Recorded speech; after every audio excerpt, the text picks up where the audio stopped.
வந்துச்சு, அதனால நான் பயந்தேன். ஆனா இவருக்குமா இந்த நிலைமைன்னு நினைச்சேன். ஆனா கொஞ்ச நேரத்துல அந்த எலும்புகள் அது அந்த கபர் வந்து விலகிருச்சு அப்படின்ட்டு ரசூலா சொல்லக்கூடிய இந்த செய்தியை பார்ப்போம். இததான் ரசூலா சொல்றாரு. இன்னும் ஒரு விஷயம் இருக்கு பாருங்க, அடக்கம் செய்ததுமே எப்படிப்பட்ட நபியாக எப்படிப்பட்ட மனிதர்களா இருந்தாலும் செம்பட்டியால் ஒரு அடி அடிக்கப்படும் பாருங்க. இந்த உலகத்துல இருக்கிற மனித ஜின்னினத்தை தவிர எல்லாமே இந்த சத்தத்தை கேட்கிறாங்க. எந்த அளவுக்கு இந்த சத்தத்தை நீங்க கேட்டீங்கன்னா அதான் கபறுகளை அடக்கம் செய்யாம வந்துடுவீங்க, பயப்படுவீங்க. அந்த அளவுக்கு அந்த சத்தம் பயங்கரமானதா இருக்கும். அதுவும் இந்த உலகத்துல அல்லாஹ் என்ன சொல்றான், உங்களோட சந்திக்கக்கூடிய அளவு துன்பத்தை தான் நான் கொடுப்பேன், அதுக்கு மேல நான் உங்களுக்கு துன்பம் தர மாட்டேங்கிறேன். அப்படிப்பட்ட துன்பமே இவ்வளவு பெருசுக்கு நம்ம நினைக்கிறோம். ஆனா மறுமையை பொறுத்த வரைக்கும் அல்லாஹ் எப்படிப்பட்ட துன்பத்தை சொல்றான் தெரியுமா? ஒரே வார்த்தையில முடிச்சிடறான், குந்தும் துரா. மனிதர்கள் என்ன செய்வாங்க தெரியுமா? மறுமை நாள் வரதுக்கு அஞ்சு, யாரா நீ மண்ணோட மண்ணாக்கி என்னை அப்படியே மக்கி இருக்க கூடாதா? கபல் அடக்கம் செய்யறோம் இல்லையா, அப்ப அப்படியே மண்ணோட மண் ஆக்கிருக்காமே, குண்டு துரா மக்கி போயிருக்கலாமே, எதுக்கு மறுமைன்னு ஒண்ணு வச்சு எங்களை எழுப்பி இவ்வளவு பெரிய ஒரு சோதனை தர அப்படின்ட்டு அங்க கதறுவாங்களாம். அதுவும் அந்த உலக வாழ்க்கை எப்படி இருக்குன்னு சொல்லி பாத்தீங்கன்னா, நம்மளுடைய இந்த நம்ம இப்ப இருக்கிற வெயிட் என்ன, ஒரு 60-65 கிலோ இருக்கும். அதிகபட்சம் போனா ஒரு 100-150 கிலோக்கு மேல யாரும் நம்ம இங்க இருக்க மாட்டோம். அப்படிப்பட்ட நம்ம உயரம் ஒரு 4-5 அடி தான் வச்சுக்கோங்களேன். இப்படிப்பட்ட இந்த மனிதர்களுக்கு எல்லாம் தாங்கக்கூடிய சோதனை தான் தரான்.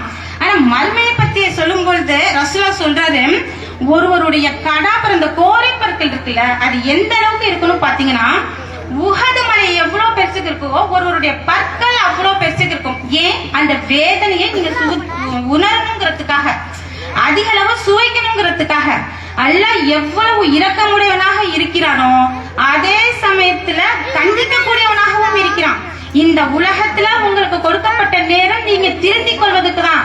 ஆனா மறுமையில உங்களுக்கு திருந்துறதுக்கான டைமே கிடையாது. உங்களுடைய வேதனைகளை நீங்க சுவைத்து கொண்டே இருக்க வேண்டியதான். அதுவும் உடல் பருமன் இருக்குது பாருங்க, உடல் பருமன் அது எந்த அளவுக்கு இருக்கு தெரியுமா? ஒரு மனிதர், அதாவது வேகமாக நடக்கக்கூடிய ஒரு மனிதர் 3 தினங்கள் நடந்தா எவ்வளவு தூரம் நடப்பாரோ அவ்வளவு பெரிய உடல் பருமன் நமக்கு இருக்குமா. அந்த தோள்கள் கருக புதிய புதிய தோள்கள் நமக்கு கொடுத்துட்டே இருப்பாங்க. இன்னொரு விஷயத்த அல்லாஹ் தன் திருமறையில சொல்றான், அனல், அந்த அனல் நெருப்பு அனல் இருக்கு பாருங்க, அது அணையும் போதெல்லாம் புதுசா நெருப்பை மூட்டி நெருப்பை இன்னும் வேகிக்கும். அப்ப அந்த வேதனையை நினைக்கும் போது இந்த உலகத்துல இருக்கிற சோதனை ரொம்ப கம்மிங்க. யாருக்கு சோதனை வரல, எல்லாத்துக்கும் சோதனை. நம்ம தாங்கி கொள்ற மனப்பக்கம் தான் நமக்கு வேணும். இப்போ 15 தினங்களுக்கு முன்னாடி நான் ஒரு மிக நெருங்கிய ஒரு உறவினரோட மௌத்துக்கு நான் போயிருந்தேன். அவங்களுக்கு ஒரு பொண்ணு 12th தான் முடிச்சிருக்கு. அந்த பொண்ணு அம்மாவுக்கு உடல்நிலை சரியில்லாத காரணத்துல அந்த பொண்ணு அம்மா கூட தான் இருந்துச்சு. ஒரு வார காலமாக அது படிக்க போகல, ஸ்கூலுக்கு காலேஜ் எதுக்கும் போகாம அம்மா கூட தான் இருந்துச்சு. அந்த அம்மா மரணம் அடைஞ்சிட்டாங்க, நோயின் காரணமாக மரணம் அடைஞ்சிட்டாங்க. அந்த பொண்ணு நம்மளாம் நினைப்போம் எவ்வளவு பெரிய ஒரு பெண் உருவாடுவதற்கு சிறந்த ஒரு தாய் தான் இஸ்லாம் சொல்லியிருக்கு. அப்பேற்பட்ட அந்த தாய் மரணிச்ச நிலையிலும் அந்த பெண் என்ன திரும்ப செஞ்சுட்டு தன்னுடைய தோழியை கூட்டிட்டு நேரம் மாடிக்கு போகுது. நான் பயந்துட்டேன், அல்ல இதை அழுதுட்டு எதுக்குடா மாடிக்கு போகுதுன்ட்டு. பின்னாடியே நான் போறேன். அங்க அந்த பிள்ளைங்க 2 பேருமா சேர்ந்து ஒரு பெரிய சாட் எடுத்து மரணித்தலுக்கு ஜனாசா தொழுகையில 3வது ரகத்துல அல்லாஹ் மக்ஃபிரின்னு ஓதுவோம் பாருங்க, அந்த துவாவை நல்லா பெருசா போல்டா எழுதி கதவுல மாட்டுது. எல்லாத்துக்கும் மெசேஜ் அனுப்புது, மாமா பெரியப்பா சித்தப்பா எல்லாம் இந்த துவாவை படிங்க, நாளைக்கு ஜனாசா தொழுகையில, அதாவது இரவு நேரம் அவங்க மரணிச்சது, அதனால மறுநாள் லுகருக்கு தான் எடுத்தோம்.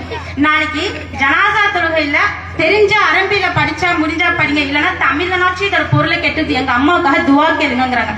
அப்ப இந்த இடத்துல நம்ம உறுதியை பார்க்க வேணாமா? ஒரு பெண்ணுக்கு இவ்வளவு உறுதி இருக்கும்போது ஏன் நம்மளால முடியாது?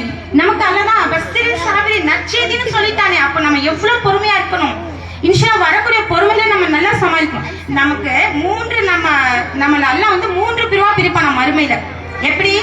மைமன், அதாவது வலது பக்கத்தார்னு ஒண்ணு, மஷம இடது பக்கத்தார்னு ஒண்ணு, சாபிக்கும் நடு, எல்லாத்துக்கும் 3வது ஒரு பிரிவு இருக்காங்க பாருங்க. அவங்க யார் தெரியுமா? நன்மையில் முந்தி கொண்டவர்கள். வலப்பக்கத்தார் இடப்பக்கத்தார் நன்மையில் முந்தி கொண்டவர்கள். உலாய்கள் முகர்ரபூன், அவங்க அல்லாஹ்வுக்கு மிக நெருக்கமானவங்கங்கிற நற்செய்தியை சொல்றான்.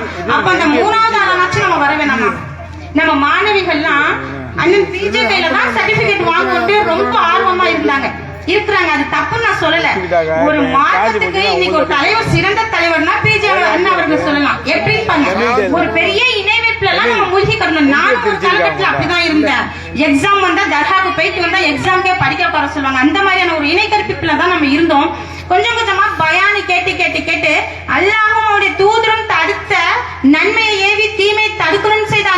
செயலை செஞ்சதுனால தான் இன்னைக்கு அவர் ஒரு நல்ல அந்தஸ்துல இருக்கிறாரு. அவருடைய கருத்துக்களை நாம ஏற்றிருக்கிறோம். அதனால நம்ம சகோதரிகள் அவருடைய கையில சர்டிபிகேட் வாங்கணும்னு ஆர்வத்தோடு இருக்கிறாங்க. அது தப்புன்னு சொல்றேன். அப்படிப்பட்ட ஒரு மனிதருக்கு இவ்வளவு ஆர்வம் நீங்க காட்டும் போது, அந்த வரபரத்தாரும் இடபரத்தாரும் இருக்கும்போது அதுக்கும் மின்னக்கூடிய ஒரு மனிதராக ஏன் நம்ம இருக்கக்கூடாது? ஏன் அந்த ஆர்வம் வரக்கூடாது? அப்ப இப்படிப்பட்ட ஆர்வம் நம்மளுடைய உள்ளத்துல இருக்கிற வரைக்கும் நம்ம எப்படிப்பட்ட மக்களாக இருக்கணும்னா, எப்பேற்பட்ட சோதனையாக வந்தாலும் சரி, இதெல்லாம் ஒண்ணும் இல்ல, இதெல்லாம் ஒண்ணுமே இல்ல. அதான் சொல்லிட்டேன், தாங்க முடியும்னு நல்லா சொல்லிட்டான். நமக்கு ஒரு வயிறு இல்லைன்னா கூட நீங்க சொல்லலாம் தாங்க முடியல பண்ணிட்டு. எவ்வளோ யாரோ ஒரு நெருங்கிய உறவினரை மரணம் அடைஞ்சிட்டான்னு வைங்க, எத்தனை நாள் நீங்க இருப்பீங்க? ஒரு நாள், அதிகபட்சம் போனா ஒரு 2 நாள். 2 நாளே அதிகம் தான், 2 வேலைன்னு வைங்க. 3வது வேலையே ஒரு பிஸ்கெட் நாச்சும் தொட்டு டீல நினைச்சு சாப்பிடுவோம், செய்வோம் தானே? நான் சோதனையில இருக்கிறேன், நான் வேதனையில இருக்கிறேன், நான் ரொம்ப துக்கத்துல இருக்கிறேன் யாராவது சாப்பிடாம இருக்கிறோமா? இல்ல தானே? எப்படியுமே அந்த ஒரு சாப்பாடு வேணும், சாப்பிடுவோம். அப்ப அதுக்கான தயாரிப்பு நடக்கும். ஒண்ணு கடையில இருந்து வாங்குவோம், இல்லைன்னா வீட்டுல செய்வோம். ஏதாவது அப்ப அதுக்கு பொருளாதாரம் வேணும். அப்ப நம்ம அடுத்தடுத்த வேலைகள், அடுத்தடுத்த கட்டத்துக்கு நம்ம முன்னோக்கி போய் தான் ஆகணும். சோ அல்லாவும் அவருடைய தூதரும் காட்டி கொடுத்த இந்த மறுமையோட பயம் நம்மளோட உள்ளத்துல இருந்தா, அந்த மறுமையில வெற்றி பெறணுங்கிற அந்த நோக்கம் நம்ம உள்ளத்துல இருந்தா, இன்ஷா அல்லாஹ் இந்த உலகத்துல இருக்கக்கூடிய எல்லா சோதனைகளும் மிக எளிமையாக தாங்கிக் கொள்ள முடியும் என்ற நம்பிக்கை எனக்கு இருக்குது. இன்ஷா அல்லாஹ் உங்களுக்கும் அது வரும். நீங்க மறுமையை பத்தி அச்சம் கொண்டவர்களா இருந்தீங்கன்னா இன்ஷா அல்லாஹ் வரக்கூடிய காலகட்டங்கள எப்பேற்பட்ட சோதனையா இருக்கும், அல்லாஹ் கொடுத்திருக்கிறான், இது அல்லாஹ் சரி செய்வாங்கிற ஒரு நம்பிக்கையோடு இருந்து அது வெற்றி அடையக்கூடிய நன்மக்களாக அல்லாஹ் எங்களையும் உங்களையும் ஆக்கிரல வேண்டும் என்று கூறி எனக்கு வாய்ப்பளித்தமைக்கு நன்றி கூறி என்னுடைய உரையை முடித்துக் கொள்கிறேன். வாஹித் தவானா அல்ஹம்துலில்லாஹ். அஸ்ஸலாமு அலைக்கும் வரஹ்மத்துல்லாஹி வபரகாத்துஹு. அஸ்ஸலாமு அலைக்கும். அல்ஹம்துலில்லாஹ். சோதனையை பத்தி பேசினாங்க. இந்த சோதனை அப்படிங்கிறது அல்லாஹ் நிறைய விஷயங்கள்ல தருவான். ஒரு நோயா இருக்கட்டும், மக்கள் செல்வமாக இருக்கட்டும், பொருளாதாரமாக இருக்கட்டும், இதெல்லாம் நிறைய சோதனைகள் நிறைந்ததாக இருக்கும். அந்த வரிசையில கல்வி கற்கிறது அப்படிங்கிறதும் அதுவும் மிகப்பெரிய சோதனையை தாண்டி தான் இன்னைக்கு ஆலிமாக்களாக உட்கார்ந்துருக்காங்க. பட்டம் வாங்க அப்படின்னா நிறைய சோதனைகளை தாண்டி தான் அந்த கல்வியையும் நம்மளால கற்க முடியும். அப்படிப்பட்ட கல்வியில எது பயனுள்ள கல்வி அப்படிங்கறத விளக்குறதுக்காக எம் மதரசா மாணவி எஸ் தமிமா அவங்க வராங்க.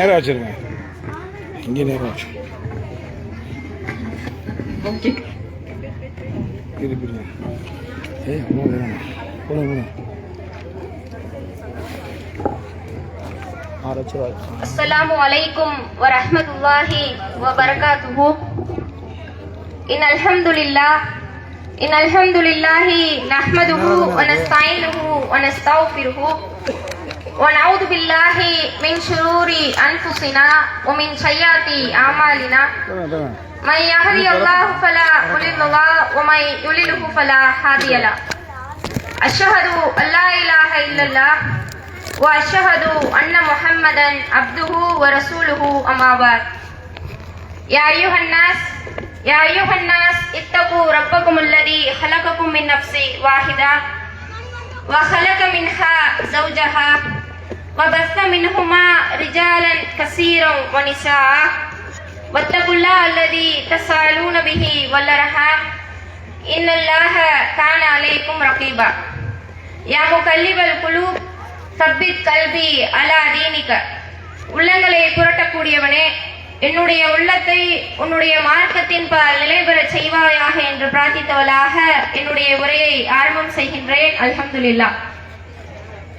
அல்லாஹ்வுடைய கண்ணியமிக்க அடியார்களே, நாம் எல்லாம் சில நல்ல விஷயங்களை கேட்டு அதன் அடிப்படையில் நம்முடைய வாழ்க்கையை அமைத்துக் கொள்ள வேண்டும் என்ற ஆர்வத்தில் இங்கே கூடியிருக்கின்றோம். இன்றைக்கு இஸ்லாமிய சமூக மக்களிடத்துல போய் உங்களுக்கு மார்க்க கல்வி முக்கியமா இல்ல உலக கல்வி முக்கியமான்னு கேட்டா அதுக்கு அவங்க கொஞ்சம் கூட யோசிக்காம சொல்லக்கூடிய பதில் எங்களுக்கு மார்க்க கல்வி தான் முக்கியம் அப்படின்னு சொல்றத பாக்குறோம். என்னதான் அவங்க மார்க்க கல்விக்கு முக்கியத்துவம் கொடுக்கிறேன்னு சொல்றதா இருந்தாலும் அவங்களுடைய செயலும் எண்ணமும் உலக கல்வியை மட்டுமே நோக்கியதாக இருக்கிறத பாக்குறோம். எந்த அளவுக்குன்னு பார்த்தோம்னு சொன்னா, ஒரு குழந்தை கருவுல இருக்கும் போது என்னுடைய பிள்ளைய நான் டாக்டராக ஆக்கணும், என்னுடைய பிள்ளைய நான் கலெக்டராக ஆக்கணும், இப்படின்னு பல சிந்தனைகளை ஒரு குழந்தை கருவுல இருக்கும் போதே நம்ம சிந்திக்க ஆரம்பிச்சிடுறோம். அது மட்டும் இல்லாம நம்ம பிள்ளை ஒரு ஸ்கூலுக்கு போற வயசு வரும்போது, ஒரு 3 வயசு 4 வயசு வரும்போது, அந்த ஸ்கூலுக்கு சேர்க்கறதுக்கு முன்னாடி நம்ம ரொம்ப சிரமப்படுவோம். எப்படி சிரமப்படுவோம்னு பார்த்தா, அந்த ஸ்கூல்ல சேர்க்கறதுக்கு முன்னாடி எந்த ஸ்கூல்ல சேர்த்தா நம்மளுடைய பிள்ளைக்கு நல்ல படிப்பு கிடைக்கும், எந்த ஸ்கூல்ல சேர்த்தா நம்ம பிள்ளைக்கு பெஸ்ட் எஜுகேஷன் கிடைக்கும், நம்ம பிள்ளை டாப்ல வரும் அப்படின்னு சொல்லி யோசிச்சு இருக்கிறதுலயே பெஸ்ட் ஸ்கூலா பார்த்து அக்கம் பக்கத்துல இருந்து பக்கத்து வீட்டுல இருந்தும் இப்படி எல்லார்ட்டையும் விசாரிச்சு பெஸ்ட் ஸ்கூல்ல போய் நம்ம சேர்ப்போம். அப்போ என்னதான் நம்ம மார்க்க கல்வி முக்கியம்னு வாயளவுல சொன்னாலும் அவங்க காட்டக்கூடிய முக்கியத்துவம்ங்கிறது உலக கல்விக்கு மட்டும்தாங்கிறத நம்ம இந்த இடத்துல தெளிவா பார்க்கிறோம். அது மட்டும் இல்லாம ஒரு புள்ள சின்ன படிப்பு படிக்கிறதுல இருந்து மேல் படிப்பு படிக்கிற வரைக்குமே பெற்றோர்களாக இருக்கக்கூடியவங்க இன்னைக்கு பல சிரமம் பண்றாங்க பொருளாதார ரீதியா. அதாவது நம்மளுடைய சொத்தை வித்தாவது நம்ம பிள்ளைக்கு நம்ம நல்ல ஒரு கல்வியை கொடுத்துடணும், அம்மாவோட நகையை வித்தாவது நம்மளுடைய பிள்ளைக்கு ஒரு நல்ல கல்வியை நம்ம கொடுத்துடணும், வட்டி வாங்கியாவது நம்மளுடைய பிள்ளைக்கு நம்ம நல்ல கல்வியை கொடுத்துடணும்னு இன்னைக்கு இருக்கக்கூடிய பெற்றோர்கள் மனசுல ஆழமாக பதிஞ்சிருச்சு. ஏன் இப்படி பதிஞ்சிருச்சு அப்படின்னா, உலகம் அந்த அளவுக்கு இந்த கல்வியை கொண்டு போயிருச்சு. எப்படி ஒரு மனிதன் இந்த உலகத்துல நடமாடுறதுக்கு, இந்த உலகத்துல வாழ்றதுக்கு ஒரு அடையாளமாக இருக்கிறதுக்கு எப்படி நம்ம ஆதார கார்டுன்னு ஒரு விஷயத்தை பயன்படுத்துறோமோ, அந்த மாதிரி ஒரு மனிதன் இந்த உலகத்துல இருக்கணும், அவனுக்கு ஒரு மதிப்பு மரியாதை அந்தஸ்து இதெல்லாம் கிடைக்கணும் அப்படின்னா அவன் கல்வியை கத்துக்கணும். அப்பதான் அவனுக்கு இந்த உலகத்துல இருக்கும் போது அவனுக்கு ஒரு பெரிய மதிப்பு கிடைக்கும்ன்ற மாதிரி இந்த உலகம் சித்தரிச்சு கொண்டு வந்துருச்சு. அப்போ மக்களும் அதை நோக்கியே பயணிக்கிறத நம்ம பார்க்கிறோம். இன்னும் சொல்றதா இருந்தா, சுருக்கமா சொல்றதா இருந்தா, இந்த உலக கல்வியை ஒரு மெயின் டிஷ்ஷாவும் மார்க்க கல்வியை ஒரு சைடு டிஷ்ஷாவும் வச்சு இன்னைக்கு பயன்படுத்துறாங்க. அதே அந்த கல்வி முறை, இந்த கல்வியை பத்தி ரசூல்லா நம்மளுக்கு ஒரு ஹதீஸ்ல சொல்லும் போது சொல்றாங்க, ஒரு மனிதன் மரணித்ததற்கு பிறகு அவன் கூட 3 விஷயங்கள் வரும். என்னன்னு பார்த்தா, நிலையான தர்மம், பயனுள்ள கல்வி, சாலிஹான குழந்தை, பெற்றோர்களுக்காக செய்யக்கூடிய துவா. இந்த 3 விஷயமும் ஒரு மனிதன் மரணித்ததுக்கு அப்புறம் வரும். நம்ம மரணிச்சதுக்கு அப்புறம் நம்ம சேர்த்து வச்ச சொத்தோ பணமோ எதுவுமே நம்ம கூட வராது. இந்த 3 விஷயம் தான் வருங்கிறத ரசூலா இந்த இடத்துல தெளிவாக பதிவு செய்யறாங்க. இதுல 2வது விஷயமா என்ன இருக்குன்னு பார்த்தா, பயனுள்ள கல்வி இருக்கு. நம்ம இந்த உலக கல்வியை நம்ம பிள்ளைகளுக்கு கற்றுக் கொடுத்தோன்னே பெற்றோர்களாக இருக்கக்கூடிய நம்ம என்ன செஞ்சிடறோம் அப்படின்னா, என் பிள்ளைக்கு நான் போதுமான கல்வியை வழங்கிட்டேன், இதுல இருந்து அவனுடைய வாழ்க்கையில அவன் செட்டில் ஆயிடுவான், இதுக்கப்புறம் என் பொறுப்பு முடிஞ்சிருச்சுன்ற மாதிரி அதுல ஒரு மன திருப்தி அடைஞ்சிடறாங்க இன்றைக்கு இருக்கக்கூடிய பெற்றோர்கள். ஆனா அந்த கல்வி அவர்களுக்கு இந்த உலகத்துல பயன் தருமே தவிர மறுமையில நாளைக்கு அவங்களுக்கு பயன் தருமான்னு பார்த்தா கிடையாது. இந்த உலகத்துல இருக்கிற வரைக்கும், இந்த உலகத்துல அவங்க கஷ்டப்படக்கூடிய அந்த சிரமங்களுக்கு வரைக்கும் தான் இந்த கல்வி அவங்களுக்கு பயன் தரக்கூடியதாக இருக்கும். மறுமையில அவங்களுக்கு நாளைக்கு கை கொடுக்குமான்னு பார்த்தா கிடையாது. அப்போ என்னதான் அவங்க வாயளவுல எங்களுக்கு மார்க்க கல்வி முக்கியம்னு சொன்னாலும் அவங்களுடைய முக்கியத்துவம், பங்களிப்பு இது எல்லாமே உலக கல்வியை மட்டுமே நோக்கியதாக இருக்கிறத நம்ம பார்க்கிறோம். சரி, அந்த கல்வி முறையாவது இன்னைக்கு சரியா இருக்கான்னு பார்த்தா அதுவும் இல்லை. ஒரு கல்வியுடைய நோக்கம் என்ன? ஒரு சிறந்த கல்வியை கற்றுக் கொடுக்கணும், ஒரு சிறந்த ஒழுக்கத்தை கற்றுக் கொடுக்கணும். இன்னைக்கு இருக்கக்கூடிய கல்வி நிறுவனங்கள் அதை கற்றுக் கொடுக்குதான்னு நம்ம சிந்திச்சு பார்ப்போமே. மேலோட்டமா நம்மளுக்கு பார்க்கும்போது ஆமா கல்வியை கற்றுக் கொடுக்குது, ஒழுக்கத்தை கற்றுக் கொடுக்குது நம்மளுக்கு மேலோட்டமா பார்க்கும்போது தெரியும். ஆனா அதை உள்ள நம்ம ஆராய்ந்து பார்க்கும்போது, நுணுக்கமா பார்க்கும்போது அதுல நடக்கக்கூடிய தவறுகள் நம்மளுக்கு தெளிவா தெரியுது. எந்த ஒரு விஷயத்தையுமே நம்ம மேலோட்டமா பார்க்கும்போது அது சரின்னு தான் தோணும். இன்னைக்கு நம்ம உலக கல்வியவே எடுத்துக்குவோம், நம்ம அதை படிக்க வைக்கிறது நம்ம சரின்னு தான் நினைப்போம். ஆனா அதுல இருக்கக்கூடிய தவறுகளை பார்க்கும்போது அதுல நிறைய விஷயங்கள் இருக்கு. உதாரணத்துக்கு ஒரு விஷயம் சொல்றதா இருந்தா, நம்ம கல்வியுடைய நோக்கமா என்ன சொன்னோம்? சிறந்த கல்வியை கற்றுக் கொடுக்கணும்னு சொன்னோம். இன்னைக்கு சிறந்த கல்வி கற்றுக் கொடுக்குதான்னு பார்த்தா இல்ல. இன்னைக்கு கல்வி முறை எப்படி இருக்கு அப்படின்னு பார்த்தா, புக்ல இருக்கிறத மொட்டை மனப்பாடம் பண்ணி எழுதணும், பரீட்சைன்னு ஒண்ணு வைப்பாங்க, அதுல மொட்டை மனப்பாடம் பண்ணி எழுதணும். அதுதான் இன்றைக்கு இருக்கக்கூடிய கல்வி முறை. இது ஒரு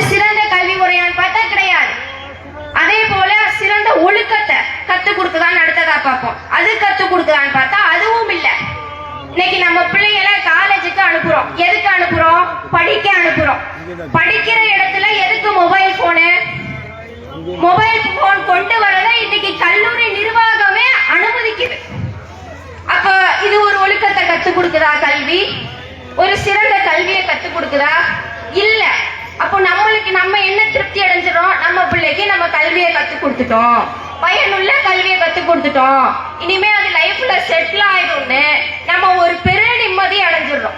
உலக கல்வியை மட்டுமே நம்மளுடைய பிள்ளைகளுக்கு சொல்லி சொல்லி கல்வியை பொறுத்தவரை அது நம்மளுடைய பிள்ளைகளுக்கு சிந்தனையை தூண்டக்கூடிய வகையில இருக்கணும் கல்வி முறை.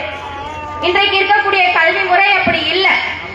அதனாலதான் இன்னைக்கு நிறைய பிள்ளைங்களுக்கு அந்த கல்வியை படிக்கிறதே ஒரு சலிப்பா போச்சு. இன்னைக்கு படிக்கிற பிள்ளைங்கள்ட்ட போய் கேளுங்க, என்னமா ஸ்கூல்ல சொல்லி தந்தாங்க, யாருக்கு தெரியும் அப்படின்னு சொல்றத பாக்குறோம். கலாய்க்கிறாங்க.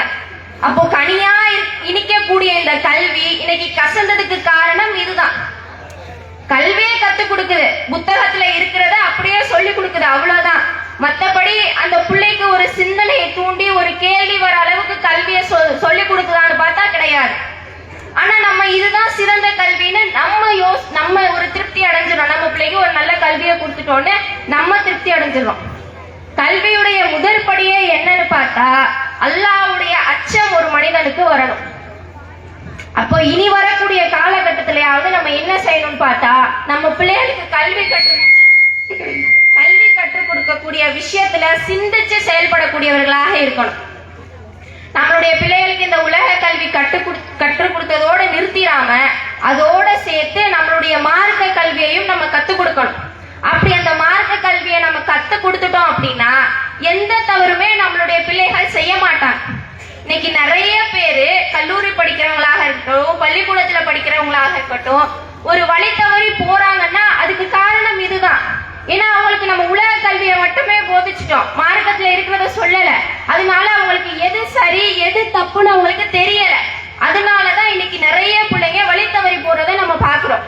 அப்ப நம்மளுடைய பிள்ளைகளும் அப்படி வழி தவற கூடாது அப்படின்னு நம்ம யோசிச்சு சிந்திச்சு செயல்பட்டோம் அப்படின்னா நம்மளுடைய பிள்ளைகளுக்கு மார்க்க கல்வியை கத்துக் கொடுக்கணும். இன்றைக்கு இந்த நிர்வாகத்தின் சார்பாக மக்தப் மதர்சா நடைபெறுது மாலை நேரத்துல. அது மட்டும் இல்லாம 1 year ஆலிமா கோர்ஸ் நடத்துறாங்க. இதுல எல்லாம் நம்மளுடைய பங்களிப்பு அதிகமா இருந்துச்சுன்னு சொன்னா நம்மளுடைய பிள்ளைகளுக்கு நம்ம கத்துக் கொடுக்க முன் வருவோம். மார்க்க கல்வி படிக்க வயசெல்லாம் தேவையில்லை, உலக கல்வி படிக்கதான் இன்னைக்கு வயசு தேவை. இந்த வயசுல இது படிக்கணும்னு உலக கல்விக்கு மட்டும்தான் வயது வரம்புங்கிறது தேவை. மார்க்க கல்விக்கு தேவையான்னு பார்த்தா இல்ல. கல்யாணம் ஆனவங்க கூட இன்னைக்கு படிக்கலாம் மார்க்க கல்விய, எந்த ஒரு இதுவுமே தேவையில்லை. அப்போ முதல்ல பெற்றோர்களாக இருக்கக்கூடிய நம்ம இந்த உலக கல்வியை படிக்க முன்வரணும். ஜும்மால கலந்துக்கலாம், பயான் போன்ற நிகழ்ச்சிகள் நடத்துறாங்க, அதுல நம்ம கலந்துக்கலாம். அப்போ நம்ம அதுல ஆர்வம் காட்ட ஆரம்பிச்சிட்டாலே நமக்குள்ள ஒரு பயம் வந்துடும், நமக்குள்ள ஒரு இரையச்சம் வந்துடும். அப்படி வந்துருச்சு அப்படின்னா நம்மளுடைய பிள்ளைகளை சீர்திருத்துறதுல நம்மளுக்கு கொஞ்சம் அது ஈஸியா போயிடும். நம்ம முதல்ல தான் சரியா இருக்கணும். ரசூலுல்லாஹ் இந்த இடத்துல கல்வி என்ன சொல்றாங்க? பயனுள்ள கல்வின்னு சொல்றாங்க. அப்போ முதல்ல நம்ம படிச்சு நம்ம சரியான்னு பார்க்கணும், அப்புறம் நம்ம கூட இருக்கிறவங்கள நம்ம சரிப்படுத்த முயற்சி பண்ணணும். அதுதான் இந்த இடத்துல பயனுள்ள கல்வி. ஆகவே இனி வரக்கூடிய காலகட்டத்திலேயாவது நம்மளுடைய பிள்ளைகளுக்கு ஒரு சிறந்த கல்வி முறையை வழங்கக்கூடிய பெற்றோர்களாக அல்லாஹ் உங்களையும் என்னையும் ஆக்கி அருள் புரிவானாக என்று பிரார்த்தித்தவளாக என்னுடைய உரையை நிறைவு செய்கின்றேன். வாஹிர் தவானா அல்ஹம்துலில்லாஹி ரப்பில் ஆலமீன். அஸ்ஸலாமு அலைக்கும் வரஹ்மத்துல்லாஹி வபரகாத்துஹு. அல்ஹம்துலில்லாஹ். அடுத்ததாக நம்ம அன்னீசா மதர்சா மாணவி சஹானா அவங்க பெண்ணுரிமை போற்றும் இஸ்லாம் சம்பந்தமாக இன்ஷால்லா பேச வராங்க.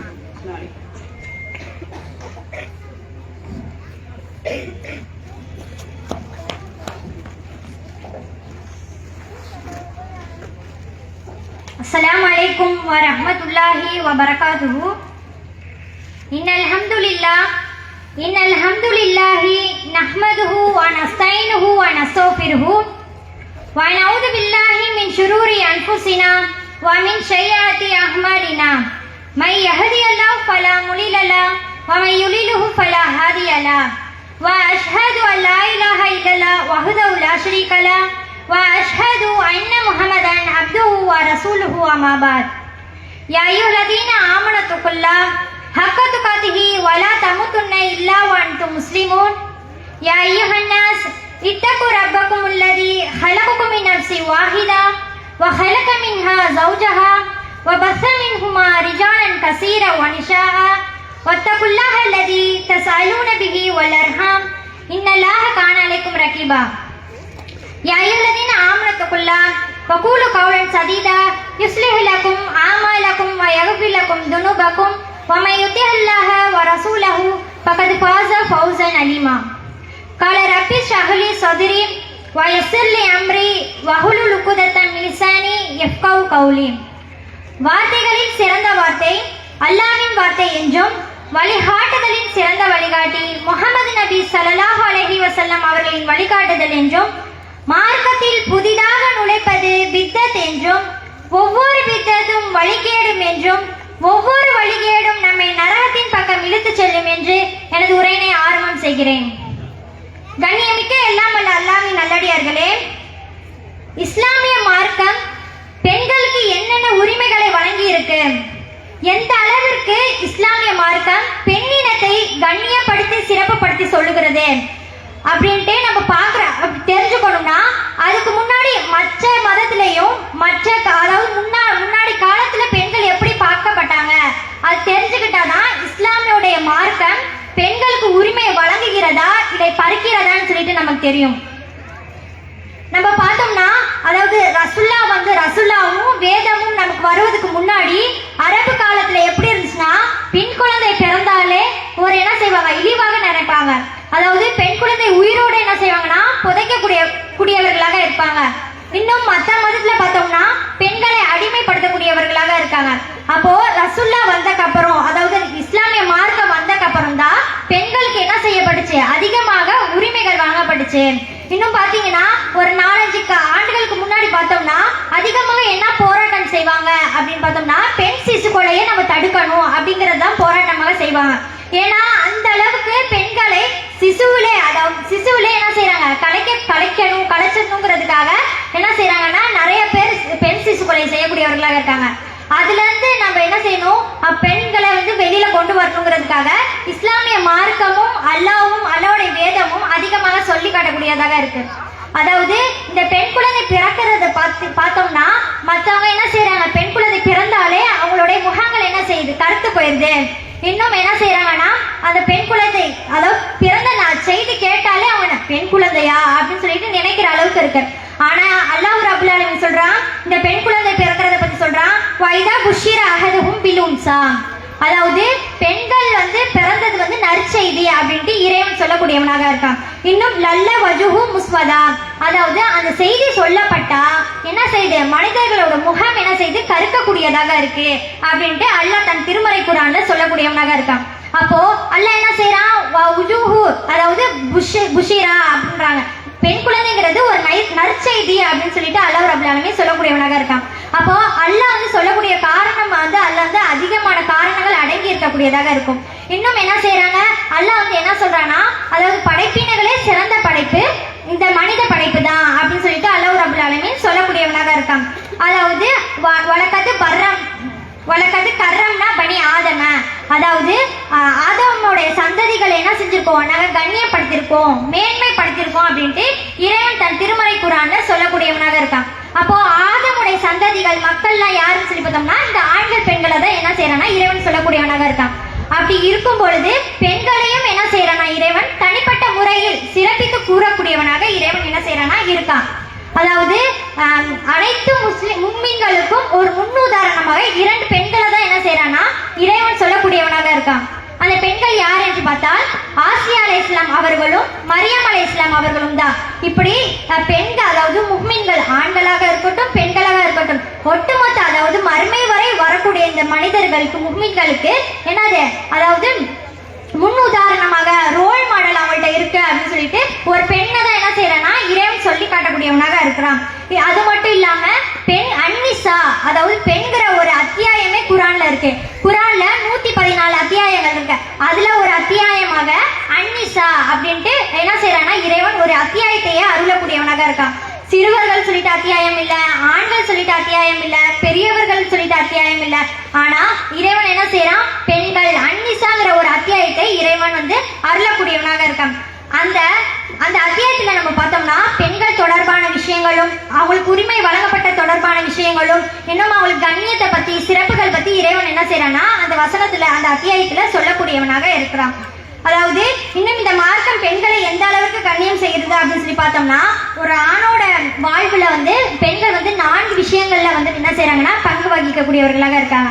முதல்ல தாய், 2வது மனைவி, 3வது சகோதரி, 4வது குழந்தை. இந்த மாதிரி 4 விதமாக என்ன செய்யறாங்கன்னா ஒரு ஆணோட வாழ்வில பெண்கள் முக்கிய பங்கு வகிக்கக்கூடியவர்களாக இருக்காங்க. அப்படி அந்த பெண்ணு வந்து எந்த ஒரு நிலையை அடைஞ்சாலும் அவங்களுக்கு வந்து கண்ணியமும் சிறப்பும் என்ன செய்யுது நம்மளுடைய இஸ்லாமிய மார்க்கம் தரக்கூடியதாக இருக்கு. இப்ப குழந்தை சொல்லி நம்ம எடுத்துக்கிட்டோம்னா, அதாவது என்ன செய்யறா இறைவன், அதாவது யாருக்கு 2 பெண் பிள்ளைகள் பிறக்குதோ அவங்க அந்த 2 பெண் பிள்ளைகளையும் நல்ல முறையில் வார்த்தெடுத்து யாரு நல்ல ஒழுக்க பிள்ளைகளாக மாற்றுறாங்களோ அவங்களுக்கு என்னது சொர்க்கம் நிச்சயம் அப்படின்னு சொல்லிட்டு இறைவன் அல்லாஹ்வோட தூதர் வந்து என்ன செய்யறாங்கன்னா சொல்லக்கூடியவர்களாக இருக்காங்க. அப்ப குழந்தை, அதாவது பெண் சிசு, அதாவது கருவிலே என்ன செய்யறாங்க, குழந்தையை சாவடிக்கிறாங்க. ஆனா இறைவன் என்ன சொல்ற, யார் 2 பெண் குழந்தை, ஆண் குழந்தை சொல்லல, யார் 2 பெண் குழந்தைகளை பெற்றெடுத்து நல்ல முறையில் வளர்த்து எடுக்கிறாங்களோ அவங்களுக்கு என்னது சொர்க்கம் நிச்சயம் அப்படின்னு சொல்லிட்டு இறைவன் அல்லாஹ்வோட தூதர் சொல்லக்கூடியவர்களாக இருக்காங்க. அது மட்டும் இல்லாம இப்ப தாய்ங்கிற ஒரு நிலையை நம்ம எடுத்துக்கிட்டோம்னு சொல்லி பார்த்தோம்னா, அதாவது எந்த ஒரு நிலையை எடுத்துக்கிட்டாலும் அவங்களுடைய கண்ணியமும் சிறப்பும் என்ன செய்து இருக்கக்கூடியதாக இருக்கு. இப்ப தாய்ங்கிற ஒரு நிலைமை எடுத்துக்கிட்டோம்னா அல்லாஹ் சொல்றான், என்னை அன்றி யாரையும் வணங்காதீர்கள், எனக்கு இணையை கற்பிக்காதீர்கள் அப்படின்னு சொல்றான். அது சொல்லி முடிச்சுட்டு அடுத்ததாக சொல்லும் போது, அதாவது உங்களுடைய பெற்றோருக்கு நீங்க என்ன செய்யுங்க, பணிவிடை செய்யுங்க அப்படின்னு சொல்லிட்டு என்ன செய்யறேன்னா இறைவன் சொல்லக்கூடியவனாக இருக்கான். அப்போ எந்த அளவுக்கு பார்த்துக்கோங்க, ஷிர்க்கு இறைவனுக்கு அடுத்தபடியாக என்னது பெற்றோரை தான் என்ன செய்யறான்னா இறைவன் வைக்கக்கூடியவனாக இருக்கான். அப்படி இருக்கும் பொழுது அந்த இப்போ இதுல இருந்து தெரிகிறது என்ன வருதுன்னா, அதாவது இஸ்லாமிய மார்க்கம் பெண்களுக்கு எந்த அளவுக்கு கண்ணியமும் சிறப்பும் தருது அப்படின்னு சொல்லிட்டு நம்ம புரிஞ்சுக்கலாம். இன்னும் பாத்தீங்கன்னா ஒரு மனிதர் வந்து ரசூலாட்ட வந்து கேட்கிறாங்க, யார் ரசூலல்லாம், அதாவது அழகிய முறையில் உறவாடுவதற்கு தகுதியானவர்கள் யாரு அப்படின்ட்டு ரசூலாட்ட கேட்கும் பொழுது ரசூலா சொல்றாங்க, உன்னுடைய தாய், உம்முக, உன்னுடைய தாய் அப்படின்னு சொல்லிட்டு சொல்றாங்க. 2வது தடவை கேட்கும் பொழுது ரசூல்லா, அதுக்கு அடுத்தது யார் ரசூலா அப்படின்னு சொல்லி கேட்கும் பொழுது உம்முக, உன்னுடைய தாய். 3வது முறையா கேட்கும் பொழுது ரசூலா என்ன சொல்றாங்க, உம்முக. 4வது முறையாக கேட்கும் பொழுதுதான் அபூக. அதாவது இப்ப 100க்கு நம்ம கணக்கிட்டு பார்த்தோம்னா 3 இடத்துல யார் இருக்கா, தாய் இருக்காங்க. அதாவது 75% என்னன்னா தாய்க்கு தான் உரிமை கொடுத்துருக்கான்ல, 25% யாருக்கு, தந்தைக்கு இறைவன் வந்து கொடுத்துருக்கான். அப்போ பார்த்துக்கோங்க பெண்களுக்கு எந்த அளவுக்கு கண்ணியம் தரக்கூடியதாக இந்த இஸ்லாமிய மார்க்கம் இருக்கு சொல்லிட்டு நம்ம புரிந்து கொள்ளக்கூடியவர்களாக இருக்கணும். இன்னும் பாத்தீங்கன்னா அதாவது பிள்ளைகள் என்ன செய்வாங்கன்னா அதிகமாக தாயிட்ட தான் அதிகாரத்தை காட்டக்கூடியவர்களாக இருப்பாங்க. இப்போ ஒரு அப்பா திட்டினாலோ இல்ல அண்ணன் திட்டினாலோ கோவத்தெல்லாம் எங்க கொண்டுட்டு வந்து காமிப்பாங்கன்னா ஒரு தாயிடத்துல தான் காமிப்பாங்க. ஆனா நம்ம என்ன செய்யக்கூடாது, அதாவது தாயை வந்து நம்ம கண்ணிய முறையில நம்ம என்ன செய்யணும், அவங்கள நடத்தக்கூடியவர்களாக இருக்கணும். இன்னும் ரசூலா சொல்றாங்க, உங்களுடைய தாயை பார்த்து உஃப், சீ என்று கூட சொல்லாத அப்படின்னு சொல்லிட்டு ரசூலா சொல்லக்கூடியவர்களாக இருக்காங்க. இன்னும் இந்த தாயை பத்தி சொல்லணும்னா, ஒருத்தர் வந்து என்ன செய்யறாங்கன்னா ரசூலாட்ட போருக்கு கலந்துக்கணும் அப்படின்னு சொல்லிட்டு கேட்குறாங்க. ரசூலா, நான் போருக்கு நான் உங்க கூட வரட்டேன் அப்படி கேட்கும் பொழுது ரசூலா சொல்றாங்க, உங்களுக்கு தாய் தந்தை இருக்கா அப்படின்னு சொல்லிட்டு கேட்குறாங்க. இருக்கு ரசூலா அப்படி சொல்லும் பொழுது, அப்போ உன்னுடைய தாயை நீ என்ன செய், முதல்ல அவங்களுக்கு போய் நீ பணிவிடை செய்ய, அதுவே ஜிஹாதுக்கு சமம் அப்படின்னு சொல்லிட்டு என்ன சொல்றாங்கன்னா ரசூலா சொல்லக்கூடியவர்களாக இருக்காங்க. இன்னும் தாய்க்காக என்ன செய்யறாங்க, அல்லாஹ் வந்து பிரார்த்தனை செய்யக்கூடாது, பெற்றோருக்காக என்ன செய்யறாங்கன்னா பிரார்த்தனை செய்யுங்க. அதுலயும் என்னது ஒரு பெண்மணி இருக்காங்க, அதாவது பெற்றோர்னா தாய் தந்தை, அதுல வந்து தாயும் இருக்கக்கூடியவர்களாக இருக்காங்க. அப்படி பிரார்த்தனை செய்யும் பொழுது என்ன துவா சொல்றாங்க, ரப்பீர் ஹம்ஹுமா கமா ரப்பையானி சாயிராம். அதாவது அன்புடன் என் பணிவை இருவருக்கும் தாழ்த்துவீராக, நான் சிறுவனாக இருந்தபோது என்னை இருவரும் பராமரித்தது போல் இறைவா அவ்விருவர்களுக்கும் அருள் புரிவாக அப்படின்னு சொல்லிட்டு என்ன செய்யறேன்னா இறைவன் பிரார்த்தனை செய்ய சொல்லக்கூடியவனாக இருக்காங்க. அது மட்டும் இல்லாம இது மட்டும் தானா அப்படின்னு கிடையாது, இன்னும் என்னது மனைவி, அதாவது ஒரு துணையை தேர்ந்தெடுக்கக்கூடிய உரிமையும் என்ன செய்யுது பெண்களுக்கு இறைவன் தரக்கூடியவனாக இருக்கா. அதாவது நமக்கு பிடிச்சாதான் என்ன செய்யும் திருமணம் நடக்கும். இப்ப நமக்கு பெண்கள் பெண் சம்மதத்தோட தான் என்னதுன்னா திருமணம் நடக்கணும் அப்படின்ட்டு இருக்காங்க. அதாவது அல்லாஹ் சொல்றான், வலுக்கட்டாயமாக உங்கள் பெண், அதாவது வலுக்கட்டாயமாக நீங்க என்ன செய்யாதீங்க, பெண்களை அடையாதீங்க அப்படின்ட்டு பெண்களுக்கு அந்த இடத்துல என்ன செய்யறான் இறைவன் உரிமை கொடுக்கக்கூடியவனாக இருக்காங்க. அது மட்டும் இல்லாம நீங்க என்ன செய்யுங்க, மனக்கொடைகளை கொடுத்துதான் நீங்க என்ன செய்யணும் திருமணம் செய்யணும். இன்னைக்கு ஏகப்பட்ட பேர் என்ன செய்யறாங்கன்னா மனக்கொடைகளை கொடுத்து திருமணம் செய்யறது பதிலாக என்ன செய்றாங்க, அதிகமாக வரதட்சணை வாங்கி என்ன செய்றாங்கன்னா திருமணம் செய்யக்கூடியவர்களாக இருக்காங்க. ரசூல் என்ன சொன்னாங்க, வரதட்சணைங்கிறது ஒரு வன்கொடுமை. வரதட்சணை என்ன செய்யக்கூடாது, நம்ம வாங்கக்கூடாது. நம்ம அதிகமாக என்ன செய்யணும், பிள்ளைகளுக்கு நம்மளோட பிள்ளைகள் கட்டி தரும் பொழுது என்ன செய்யணும், அவங்களுக்கான மகர் தொகையை கொடுத்து தான் என்ன செய்யணும்னா திருமணம் செய்யக்கூடியவர்களாக இருக்கணும். அது மட்டும் இல்லாம அதாவது மனைவிங்கிறது அதாவது என்ன செய்யறாங்க சொல்றாங்க ரசுல்லா, அதாவது உங்களுடைய செல்வங்களிலே சிறந்த செல்வம் எது தெரியுமா, அதாவது நீங்க சேமிக்கிற சொத்து பத்தனா சிறந்த செல்வம் கிடையாது. அதாவது செல்வங்களே சிறந்த செல்வங்கிறது மனைவி தான். ஒரு நல்ல மனைவி தான் என்னது சிறந்த செல்வமாக இருக்கு அப்படின்னு சொல்லிட்டு ரசுல்லா சொல்லக்கூடியவர்களாக இருக்காங்க. அது மட்டும் இல்லாம இப்ப நம்ம சம்பாதிக்கிறோம்ல, இப்ப அதாவது பெண்கள் வந்து வேலைக்கு போக கூடாது அப்படின்னு சொல்லிட்டு என்ன செய்யறாங்கன்னா, வேலைக்கு போக விடாம பெண்களோட உரிமை என்ன செய்து பறிக்குது அப்படின்னு சொல்லிட்டு என்ன செய்யறாங்கன்னா மற்ற மதத்தினர் சொல்றாங்க. ஆனா அல்லாஹ் வந்து தன் திருமறை குர்ஆன்ல சொல்லும்போது, ஆண்கள் சம்பாதித்ததுக்கு அவங்களுடைய பங்கை நீங்க கொடுத்துடணும், பெண்கள் சம்பாதித்ததுக்கான பங்கையும் நீங்க என்ன செஞ்சிருங்க கொடுத்துருங்க அப்படின்னு சொல்லிட்டு என்ன செய்யறாங்கன்னா இறைவன் சொல்லக்கூடியவனாக இருக்கான். அப்ப இன்னும் ஏகப்பட்ட உரிமைகளை சொல்லலாம். சொத்து உரிமையாக இருக்கட்டும், அதாவது இறைவனை வணங்கக்கூடிய விஷயத்திலையும் சரி, எல்லாத்துக்கும் என்னது சமமான உரிமைகளை வழங்கக்கூடியதாக இருக்கு நம்மளுடைய இஸ்லாம். இன்னைக்கு ஏகப்பட்ட திரைப்படங்கள்லாம் பார்க்குறோம், புர்காவாக இருக்கட்டும், கேரளா ஸ்டோரியாக இருக்கட்டும், எல்லாமே என்ன செய்யுதுன்னா பெண்களை சம்மந்தப்பட்டுதா வருது. பெண்களை இஸ்லாம்ங்கிறது பெண்களை அடிமைப்படுத்துது அப்படின்னு சொல்லிட்டு. ஆனா இஸ்லாமிய மார்க்கம் வந்து பெண்களை அடிமைப்படுத்தவில்லை, கண்ணியமும் படுத்துது, அவர்களுக்கான உரிமைகளை வழங்கக்கூடியதாக இருக்கு. நன்றி. என்னுடைய உரையை முடித்துக் கொள்கிறேன். வாஹிதவன் அல்ஹம்துலில்லாஹி ரப்பில் ஆலமீன். அஸ்ஸலாமு அலைக்கும் வரஹ்மத்துல்லாஹி வபரகாத்துஹு. அஸ்ஸலாமு அலைக்கும். அல்ஹம்துலில்லாஹ். இஸ்லாம் பெண்களுக்கு எவ்வளவு உரிமையை தருது அப்படிங்கறத அவங்களுக்கு கொடுத்த அந்த 10 நிமிஷத்துல ரொம்ப தெளிவா பேசினாங்க. இப்படி இந்த இஸ்லாமிய மார்க்கத்துல இருந்துட்டு நிறைய பெண்கள் அதை பத்தி சரியா புரிஞ்சுக்கிறது இல்ல. அதுக்கு காரணம் என்னன்னா, அந்த மக்களிடத்துல இஹ்லாஸ் அப்படிங்கிறது சரியாக இல்ல, தெளிவாக இல்ல, ஒரு புரிதல் இல்ல.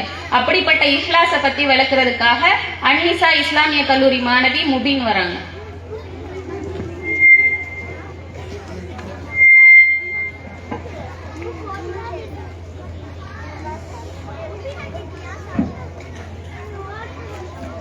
अस्सलामु अलैकुम व रहमतुल्लाहि व बरकातुहू। इन्नल हम्दुलिल्लाहि नहमदहू व नस्तईनुहु व नस्तगफिरुहु व नऊज़ु बिल्लाहि मिन शुरूरि अनफुसिना व मिन सय्यिआति अमालिना। मै यहदियल्लाहु फला मुदिल्ल लहु व मै युद्लिलहु फला हादिय लहु। अशहदु अन ला इलाहा इल्लल्लाह व अशहदु अन्न मुहम्मदन अब्दुहु व रसूलुहु अम्मा बअद। रब्बि इश्रह ली सद्री व यस्सिर ली अम्री वहलुल उक़दतम मिन लिसानी यफ़क़हू क़ौली। எல்லாம் வல்ல அல்லாஹ்வின் கண்ணியமிக்க நல்லடியார்களே, இன்று எனக்கு கொடுக்கப்பட்டுள்ள தலைப்பு இஹ்லாஸ். அதாவது இஸ்லாத்தின் அடிப்படையில இஸ்லாத்தை பொறுத்த வரைக்கும் எந்த செயலை செய்வதாக இருந்தாலும் நம்ம நன்மை எதிர்பார்த்து தான் செய்யக்கூடிய மக்களாக இருக்கும். ஆனா அந்த இஹ்லாஸை பொறுத்த வரைக்கும் செய்யக்கூடிய நன்மைகள் எந்த அளவு தூய்மையாக இருக்கணும் அப்படின்றது அல்லாஹ்வும் அவங்களுடைய தூதரும் சொல்லக்கூடியவங்களாக இருக்காங்க. இன்ஷா அல்லாஹ் இந்த உரையில அதை பற்றி நம்ம விரிவாக பார்க்கலாம். அல்லாஹ் தன்னுடைய திருமறை குர்ஆன்ல சொல்லும்போது, வமா உமிரு இல்லா லியஅ்புதுல்லாஹ முஹ்லிஸீன லஹுத்தீன், அதாவது நீங்க வணக்க வழிபாடுகளை செய்வதாக இருந்தால் அதை உள்ள தூய்மையாக உங்களுடைய இறைவனுக்காக செய்யுங்க அப்படின்னு அல்லாஹ் தன்னுடைய திருமறை குர்ஆன்ல வலியுறுத்தி சொல்லக்கூடியவனாக இருக்கான்.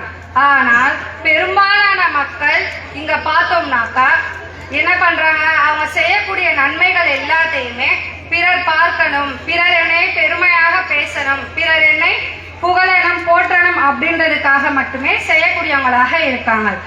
ஆனா ரசூலுல்லாஹ் சொல்றாங்க, மறுமையில தீர்ப்பளிக்கக்கூடிய 3 பெரிய வள்ளல்கள் வருவாங்க.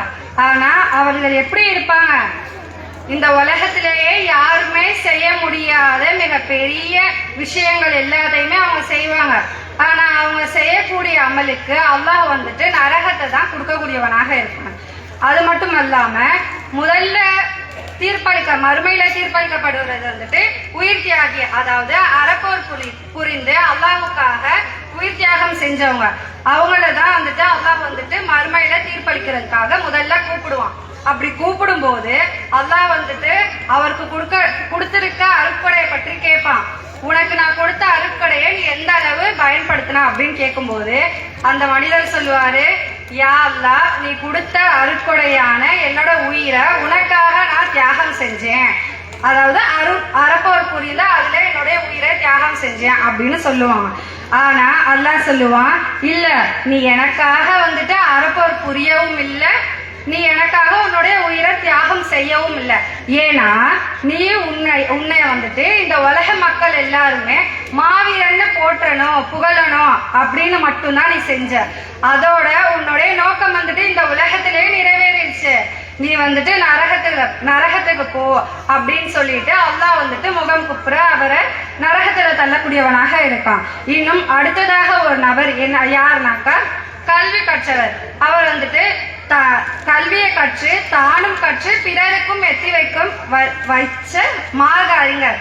அவரை வந்துட்டு அல்லாஹ் கூப்பிடுவான், உனக்கு அருட்கொடையை கொடுத்தேனே, நீ எந்த அளவு அதை பயன்படுத்தின அப்படின்னு கேட்கும்போது அவர் சொல்லுவாரு, யா அல்லாஹ், நீ எனக்கு கொடுத்த அந்த கல்வி ஞானத்தை நானும் கற்றுக்கொண்டு பிற மக்களுக்கும் ஏற்றி வச்சேன் அப்படின்னு சொல்லுவாங்க. அப்படி சொல்லும் போது அல்லாஹ் சொல்லுவான், இல்ல நீ போய் சொல்ற, உன்னைய வந்துட்டு இந்த மக்கள் எல்லாமே புகழணும், உன்னைய ஒரு மார்க்க அறிஞர்னு சொல்லணும் அப்படின்ற ஒரு நோக்கத்துக்காக செஞ்ச. உன்னுடைய நோக்கம் இந்த உலகத்திலேயே நிறைவேறிடுச்சு. அதனால நீ என்ன பண்ண, நரகத்துக்கு போ அப்படின்னு சொல்லிட்டு அல்லாஹ் முகம் குப்புற அவங்கள நரகத்துல தள்ளக்கூடியவனாக இருக்கான். இன்னும் மூன்றாவதாக வந்துட்டு செல்வந்தர். அல்லாஹ் வந்துட்டு ஒரு செல்வந்தரை கூப்பிட்டு கேட்பான், உனக்கு அருட்கொடையை கொடுத்தேனே, நீ எந்த அளவு அதை பயன்படுத்தின அப்படின்னு கேட்கும்போது அவர் சொல்லுவாரு, யா அல்லாஹ், நீ கொடுத்த அந்த அருட்கொடையை நான் என்ன பண்ணேன், உனக்காக தான தர்மங்கள் செஞ்சேன் அப்படின்னு சொல்லுவாரு.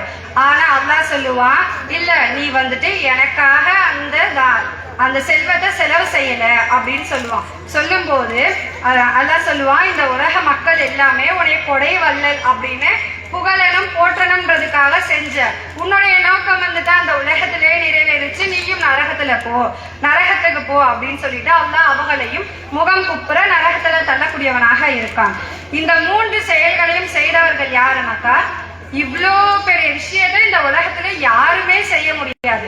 ஆனா அவங்க அல்லாஹ்வுக்காக செய்யறேன் அப்படின்ற ஒரு எண்ணம் இல்லாம, அதாவது அவங்களுடைய உள்ளம் வந்துட்டு தூய்மையாக இல்லாததுனால செஞ்சாங்க. அதனால அல்லாஹ் வந்துட்டு அவங்களுக்கு பரிசாக என்ன கொடுத்தாங்க, மறுமையில வேறு நரகத்தை கொடுக்கக்கூடியவனாக இருந்தான். இன்னும் மக்கள் எல்லாம் எப்படி இருக்காங்க அப்படின்னாக்கா, அவங்க செய்யக்கூடிய தர்மங்கள் எல்லாத்தையுமே சொல்லி காட்டக்கூடியவங்களாக இருக்காங்க. அதை பத்தி அல்லாஹ் கூடிய தர்மங்களை மற்றவர்கள்ட்ட சொல்லி காட்டிடுங்க. அதுக்கு உதாரணமாக அல்லாஹ் வந்துட்டு தன்னுடைய திருமறை குர்ஆன்ல சொல்லும் போது, மேலே மண் படிஞ்சிருக்கும் வழுக்கு பாறை, அதுக்கு மேல மலைத்துளி விழுந்துச்சுனாக்கா ஒண்ணுமே இல்லாம வெறும் பாறையா மாறிடும். அது மாதிரிதான் நீங்க கஷ்டப்பட்டு செய்யக்கூடிய இந்த அமல்கள் எல்லாமே ஒண்ணுமே இல்லாம வெறும் பாறையாக மாறிடும் அப்படின்னு அல்லாஹ் தன்னுடைய திருமறை குர்ஆன்ல சொல்லக்கூடியவனாக இருக்கான். இன்னும் பார்த்தோம்னாக்கா மக்கள்லாம் என்ன பண்றாங்க, ஒரு தொழுகவே மாற்றாங்க. ஆனா ஒரு விஷயம் வந்துட்டு தன்னுடைய மாமியாரோ தன்னுடைய கணவரோ ஊர்ல இருந்து வராங்கன்னு சொல்லிட்டாங்கன்னா போதும், உடனே தொழுகை பாயோட தான் உட்காந்துக்குவாங்க. ஏன், அவங்க முன்னாடி மட்டும் நான் தொழுது என்னை தொழுகையாளி அப்படின்னு அவங்கெல்லாம் பேசணும் அப்படின்றதுக்காக செய்யறாங்க. ஆனா அல்லாஹ் வந்துட்டு தன்னுடைய திருமறை குர்ஆன்ல சொல்லும் போது இந்த பண்புகள் எல்லாமே வந்துட்டு முனாஃபிக்கோட பண்புகள் அப்படின்னு சொல்றாங்க.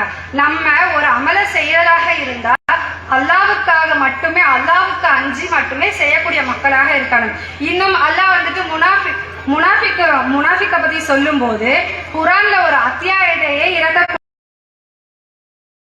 இன்னல் முனாஃபிகீன யுகாதிஊனல்லாஹ், அதாவது நயவஞ்சகர்கள்லாம் என்ன பண்ணுவாங்க அப்படின்னாக்கா அல்லாஹ்வை ஏமாத்தணும்னு நினைக்கிறாங்க.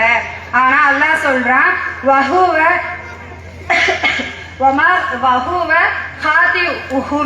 அதாவது அல்லாஹ் வந்துட்டு மர்மையில அவங்களை ஏமாத்தக்கூடியவனாக இருக்கான். இந்த உலகத்துல நம்மளை எல்லாருமே பாராட்டணும் புகழணும் அப்படின்றதுக்காக நீங்க செய்றீங்க இல்லையா, உங்க மாமியார் பார்த்து உங்களை தொழுகையாளி சொல்லணும், உங்க கணவர் பார்த்து என்னை தொழுகையாளி சொல்லணும் அப்படின்றதுக்காக செய்றீங்க இல்லையா, அந்த மாதிரி ஒரு எண்ணம் கொண்டவங்க யார் அப்படின்னாக்கா முனாஃபிக் அப்படின்னு அல்லாஹ் வந்துட்டு தன்னுடைய திருமறை குர்ஆன்ல சொல்லக்கூடியவனாக இருக்கான். இன்னும் பார்த்தோம்னாக்கா அல்லாஹ் இவங்க எல்லாருமே வந்துட்டு அல்லாஹ் வந்துட்டு நம்மளுடைய கல்வ அறிய மாட்டான் அப்படின்ற ஒரு எண்ணத்துல தானே செய்யறாங்க. ஆனா இந்த உலகத்தை பராமரிச்ச ரப்பு, படைச்சு பராமரிக்கிற ரப்பு சொல்றான், இன்னஹு அலீமும் பிதாத்தி சுதூர்.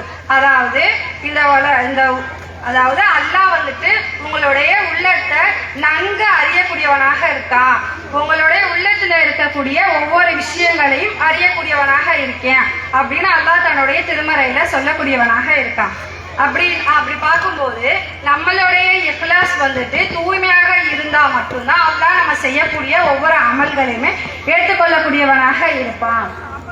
இன்னும் ரசூலுல்லாஹ் சொல்றாங்க, அதாவது நிச்சயமாக அல்லாஹ் வந்துட்டு உங்களுடைய தோற்றத்தையோ உடலையோ பார்க்கல, மாறாக உங்களுடைய உள்ளத்தையும் உங்களுடைய செயல் மட்டுமே பார்க்கிறாங்க அப்படின்னு ரசூலுல்லாஹ் சொல்லக்கூடியவங்களாக இருக்காங்க.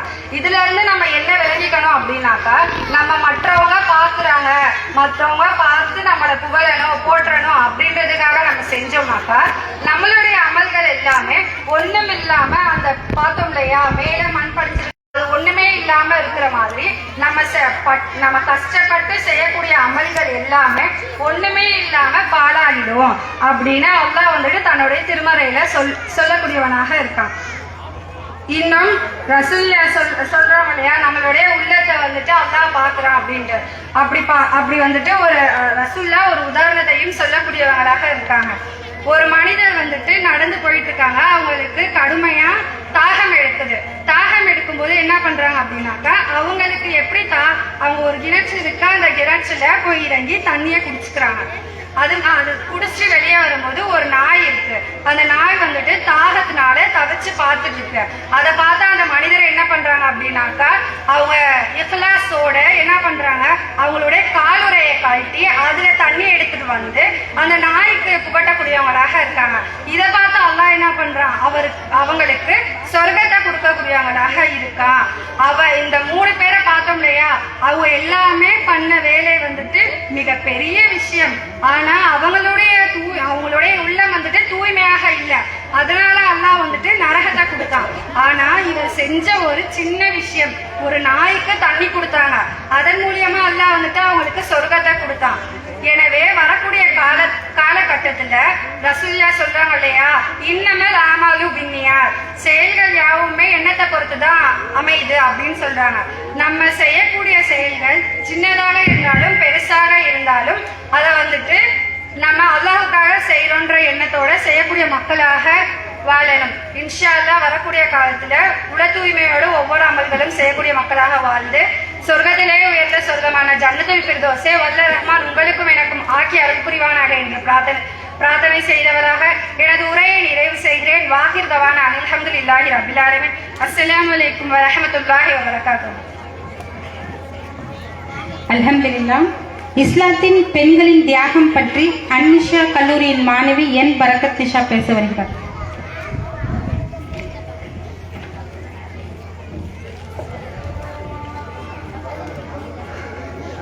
السلام عليكم ورحمة الله وبركاته. إن الحمد لله نحمده ونستعينه ونستغفره ونعوذ بالله من شرور أنفسنا ومن سيئات أعمالنا. من يهده الله فلا مضل له ومن يضلل فلا هادي له. أشهد أن لا إله إلا الله وحده لا شريك له وأشهد أن محمدا عبده ورسوله. أما بعد. ரப்பி ஷ்ரஹ்லி சத்ரி வயஸ்ஸிர் லி அம்ரி வஹ்லுல் உக்தம் மின் லிசானி யஃப்கஹு கௌலி. எல்லாம் வல்ல அல்லாஹ்வின் கண்ணியமிக்க நல்லடியார்களே, இவ்வுலகை 6 நாட்களில் படைத்து அழகுற ஆட்சி செய்யும் அல்லாஹ்வுக்கு எல்லா புகழும். இந்த உலகத்துல எத்தனையோ படைப்பினங்களை அல்லாஹ் படைச்சிருக்கான். அதுல மனித படைப்பை மிக சிறந்த படைப்புன்னு சொல்றாங்க. அப்படிப்பட்ட மனிதர்களுக்கு அல்லாஹ் எக்கச்சக்கமான அருட்கொடைகளை கொடுத்திருக்கான். எக்கச்சக்கமான அருட்கொடைகளை கொடுத்திருந்தாலும் நாம இந்த இஸ்லாமிய மார்க்கத்துல இருக்கிறதே மிக சிறந்த அருட்கொடையாக இருக்கும். ஆனா நாம இந்த உலகத்துல எப்படிப்பட்ட வாழ்க்கையை வாழ்ந்துட்டு இருக்கோம், மறுமை வாழ்க்கையே மறந்துட்டு வாழ்ந்துட்டு இருக்கோம். இந்த உலகத்துல நாம மறுமை வாழ்க்கையை மட்டுமே நோக்கமாக கொண்டு வாழக்கூடியவர்களாக இருக்கணும். ஆனா நாம இவ்வுலக வாழ்க்கைக்கான ஆதாயத்தை மட்டுமே தேடக்கூடியவர்களாகவும் இந்த உலகத்துல மட்டும் ராணியாக வாழ்ந்தா போதும் அப்படின்னு நினைச்சிட்டு இருக்கக்கூடியவர்களாகவும் இருக்கிறோம். மறுமைக்காக பல விஷயங்களை தியாகம் செஞ்சா மட்டும்தான் நம்மளால சொர்க்கத்துக்கு போக முடியும். ஆனா நம்ம மறுமை வாழ்க்கையே மறந்துட்டு வாழ்ந்துட்டு இருக்கோம். தியாகம்னா என்ன அப்படின்னா, நம்மளுடைய உடல், பொருள், செல்வம், நேரம் போன்றவற்றை மற்றவங்களுக்காகவோ இல்லை நம்ம படைத்த இறைவனுக்காகவோ இழக்கிறோம் பார்த்தீங்களா, அதுக்கு பேர் தான் தியாகம். தியாகத்தை பத்தி இங்க இருக்கக்கூடிய பெண்களிடத்துல அதிகமாக பேசி புரிய வைக்க வேண்டிய அவசியம் இருக்காது. ஏன்னா இங்க இருக்கக்கூடிய பெண்கள் எத்தனையோ பேர் அவங்க வாழ்க்கையில பல விஷயங்களை தியாகம் செஞ்சிருக்காங்க, இன்னும் செஞ்சுக்கிட்டே தான் இருக்காங்க. குடும்ப வாழ்க்கையில இருக்கக்கூடிய பெண்கள் கிட்ட கேட்டா நீங்க ஏன் இவ்வளவு தியாகம் செய்றீங்கன்னு கேட்டா அவங்க சொல்லக்கூடிய பதில் எதுவாக இருக்கும், இந்த மாதிரி தியாகம் செஞ்சாதானேமா இந்த குடும்பத்துல நான் நிம்மதியாக இருக்க முடியும் அப்படின்னு சொல்லுவாங்க. குடும்ப வாழ்க்கைக்கு பின்னாடி மட்டும்தான் தியாகம் இருக்கான்னு பார்த்தா இல்ல. ஒரு பையன் எக்ஸாம்ல நிறைய மார்க் எடுக்கணும்னு நினைக்கிறான், தூங்கிட்டே இருந்தா மார்க் எடுக்க முடியுமா? அவன் தூக்கத்தை தியாகம் செய்யணும், ஊர் சுற்றுற நேரத்தை தியாகம் செஞ்சு படிச்சா மட்டும்தான் எக்ஸாம்ல அதிகமாக மார்க் எடுக்க முடியும். அப்ப இந்த உலக கான்செப்டே அதுதான். ஒரு விஷயத்தை அடையணும்னா ஒரு விஷயத்த நம்ம தியாகம் செஞ்சுதான் ஆகணும். இந்த உலக வாழ்க்கையை பத்தியும் இந்த உலக வாழ்க்கையில இருக்கக்கூடிய இன்பத்தை பத்தியும் அல்லாஹ் அழகா சொல்றான். என்னன்னா, இந்த உலக வாழ்க்கை அற்பத்திலும் அற்ப சுகம், வீணும் விளையாட்டை தவிர வேறு இல்லை அப்படின்னு அல்லாஹ் சொல்லக்கூடியவனாக இருக்கான். இந்த உலக வாழ்க்கை அவ்வளவுதாங்க, அற்பத்திலும் அற்பம்தான். அது மட்டும் இல்லாம ஒண்ணுமே இல்லாத, ஒரு பிரயோஜனமே இல்லாத, அழியக்கூடிய, நிரந்தரம் இல்லாத இந்த உலக வாழ்க்கையிலேயே நம்ம நிம்மதியா இருக்கணுங்கிறதுக்காக பல விஷயங்களை தியாகம் செய்யறோம். ஆனா அழியாத நிரந்தரமான சொர்க்கம் மட்டும் நமக்கு கிடைக்கணும்னா நம்ம எதையுமே தியாகம் செய்யாம சொர்க்கம் நமக்கு கிடைச்சிருமா? தியாகம் செஞ்சா மட்டும்தான் சொர்க்கம் கிடைக்கும். அல்லாஹ் 2வது அத்தியாயத்துல 214வது வசனமாக சொல்றான், அம் ஹஸிபத்தும் மன் ததுகுலுல் ஜன்னத வலம்மா யாதிக்கும் மஸலுல் லதீன மின் கப்லிக்கும். உங்களுக்கு முன் சென்றவர்களுக்கு ஏற்பட்ட சோதனை போல, அதாவது நமக்கு முன்னாடி பல சமுதாய மக்களும் அல்லாஹ் படைச்சிருக்கான், அவங்களுக்கு சோதனை கொடுத்திருக்கான். அவங்களுக்கு ஏற்பட்ட சோதனை போல உங்களுக்கும் சோதனை கொடுக்காம உங்களுக்கு அப்படியே சொர்க்கத்தை தூக்கி கொடுத்துருவேன்னு நீங்க நினைக்கிறீங்களா அப்படின்னு அல்லாஹ் நம்மளை பார்த்து கேள்வி கேட்கக்கூடியவனாக இருக்கான். அது மட்டும் இல்லாம அந்த சமுதாய மக்களுக்கு கொடிய பசி, வறுமை, நோய் போன்ற பல வகையில அல்லாஹ் சோதனை கொடுத்திருக்கான். எந்த அளவுக்கு? அல்லாஹுடைய தூதரும் ஈமான் கொண்டவர்களும் அல்லாஹுடைய உதவி எப்ப வரும் அப்படின்னு காத்துட்டு இருந்தாங்க. அந்த அளவுக்கு அவங்களுக்கு அல்லாஹ் சோதனை கொடுத்தான். அப்ப இந்த வசனத்தின் மூலமாக நாம தெரிஞ்சுக்க வேண்டிய விஷயம் என்ன அப்படின்னா, எதையுமே தியாகம் செய்யாம, எதையுமே இழக்காம, கொஞ்சமும் சிரமப்படாம நம்மளுக்கு சொர்க்கம் கிடைச்சிடாது. தியாகம் செஞ்சா மட்டும்தான் நமக்கு சொர்க்கம் கிடைக்கும். ஆனா நாம புலம்புவோம், தியாகமா, இன்னும் நான் செய்யாத தியாகமா, என் குடும்பத்துக்காக நான் எவ்வளவு தியாகம் செஞ்சிருக்கேன் நாம புலம்புவோம். நம்ம செஞ்ச தியாகம் எல்லாம் இந்த குடும்ப வாழ்க்கையில நாம இந்த உலகத்துல நாம நிம்மதியா வாழணுங்கிறதுக்காக தான் நம்ம எல்லாமே தியாகம் செஞ்சோம். மறுமைன்னு ஒரு வாழ்க்கை இருக்கேன், மறுமை வாழ்க்கைக்காக நாம என்ன தியாகம் செஞ்சிருக்கோம்? மறுமை வாழ்க்கையில நிம்மதியா இருக்கணுங்கிறதுக்காக நாம என்ன சேர்த்து வச்சிருக்கோம்? மறுமை வாழ்க்கையில நிம்மதியாக இருக்கணும்னா நாம கண்டிப்பா தியாகம் செஞ்சுதான் ஆகணும். நம்மளுடைய 60-70 வயசுல நாம நிம்மதியா இருக்கணுங்கிறதுக்காக ஃபுல் செட்டில்மெண்ட் பண்ணி வைக்கிறோம்.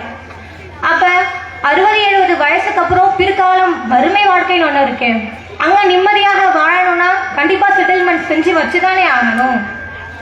அல்லாஹ் குர்ஆன்ல நிறைய வரலாற்று சம்பவங்கள் சொல்றான்.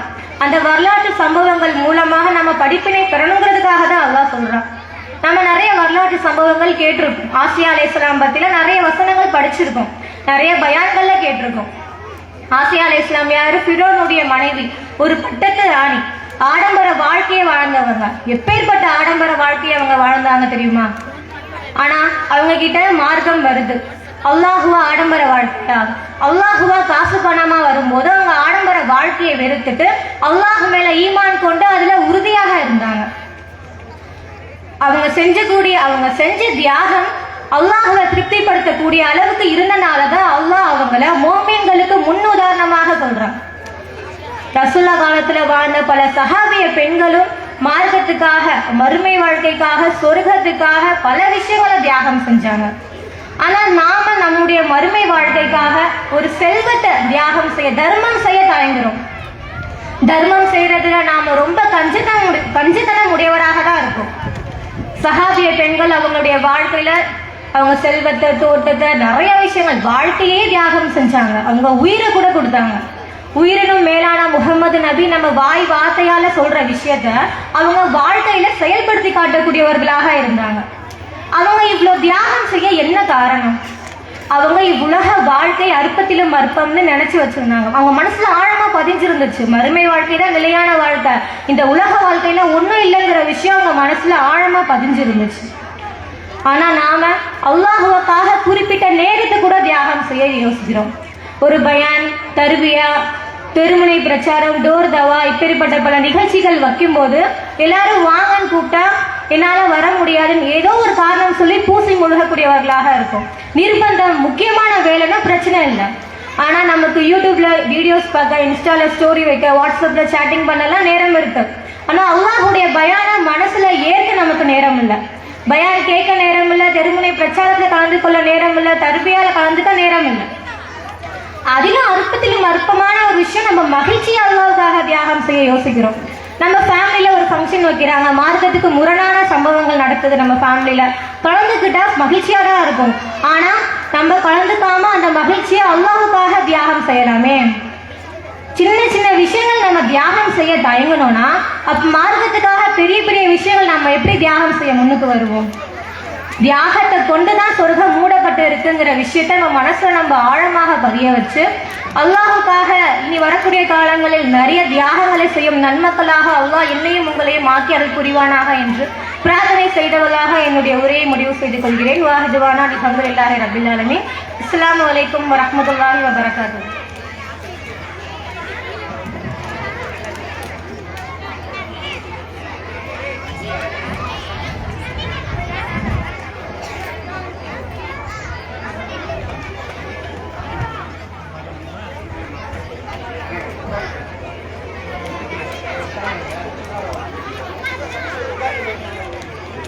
அஸ்ஸலாமு அலைக்கும் வரஹ்மத்துல்லாஹி வபரகாத்துஹு. அடுத்ததாக தேசிய தௌஹீத் கூட்டமைப்புடைய நிறுவன தலைவர், இந்த நூற்றாண்டின் ஆகச் சிறந்த பேரறிஞர் சகோதரர் பி ஜெயினுலாதீன் அவர்கள் உரையாற்ற இருக்கிறார்கள். கொஞ்சம் அமைதியா இருங்க.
பக்கத்தில் இருக்கணும்.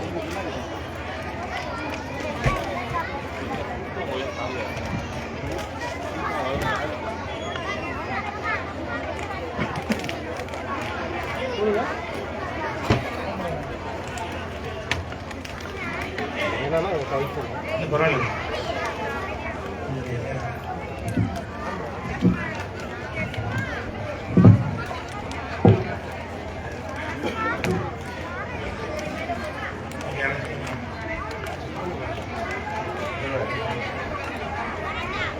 ஓகே, சரி.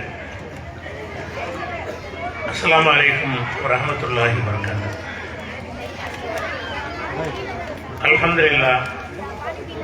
அல்ஹம்துலில்லாஹி நஹ்மதுஹு வ நஸ்தஈனுஹு வ நஊது பில்லாஹி மின் ஷுரூரி அன்ஃபுஸினா வ மின் ஸய்யிஆத்தி அமாலினா. மன் யஹ்திஹில்லாஹு ஃபலா முதில்ல லஹு வ மன் யுضللஹு ஃபலா ஹாதிய லஹு. وأشهد أن لا إله إلا الله وحده لا شريك له وأشهد أن محمدا عبده ورسوله. கண்ணியத்திற்குரிய எல்லாம் வல்ல அல்லாஹ் ஜல்ல ஷானஹு தஆலாவின் நல்லடியார்களே,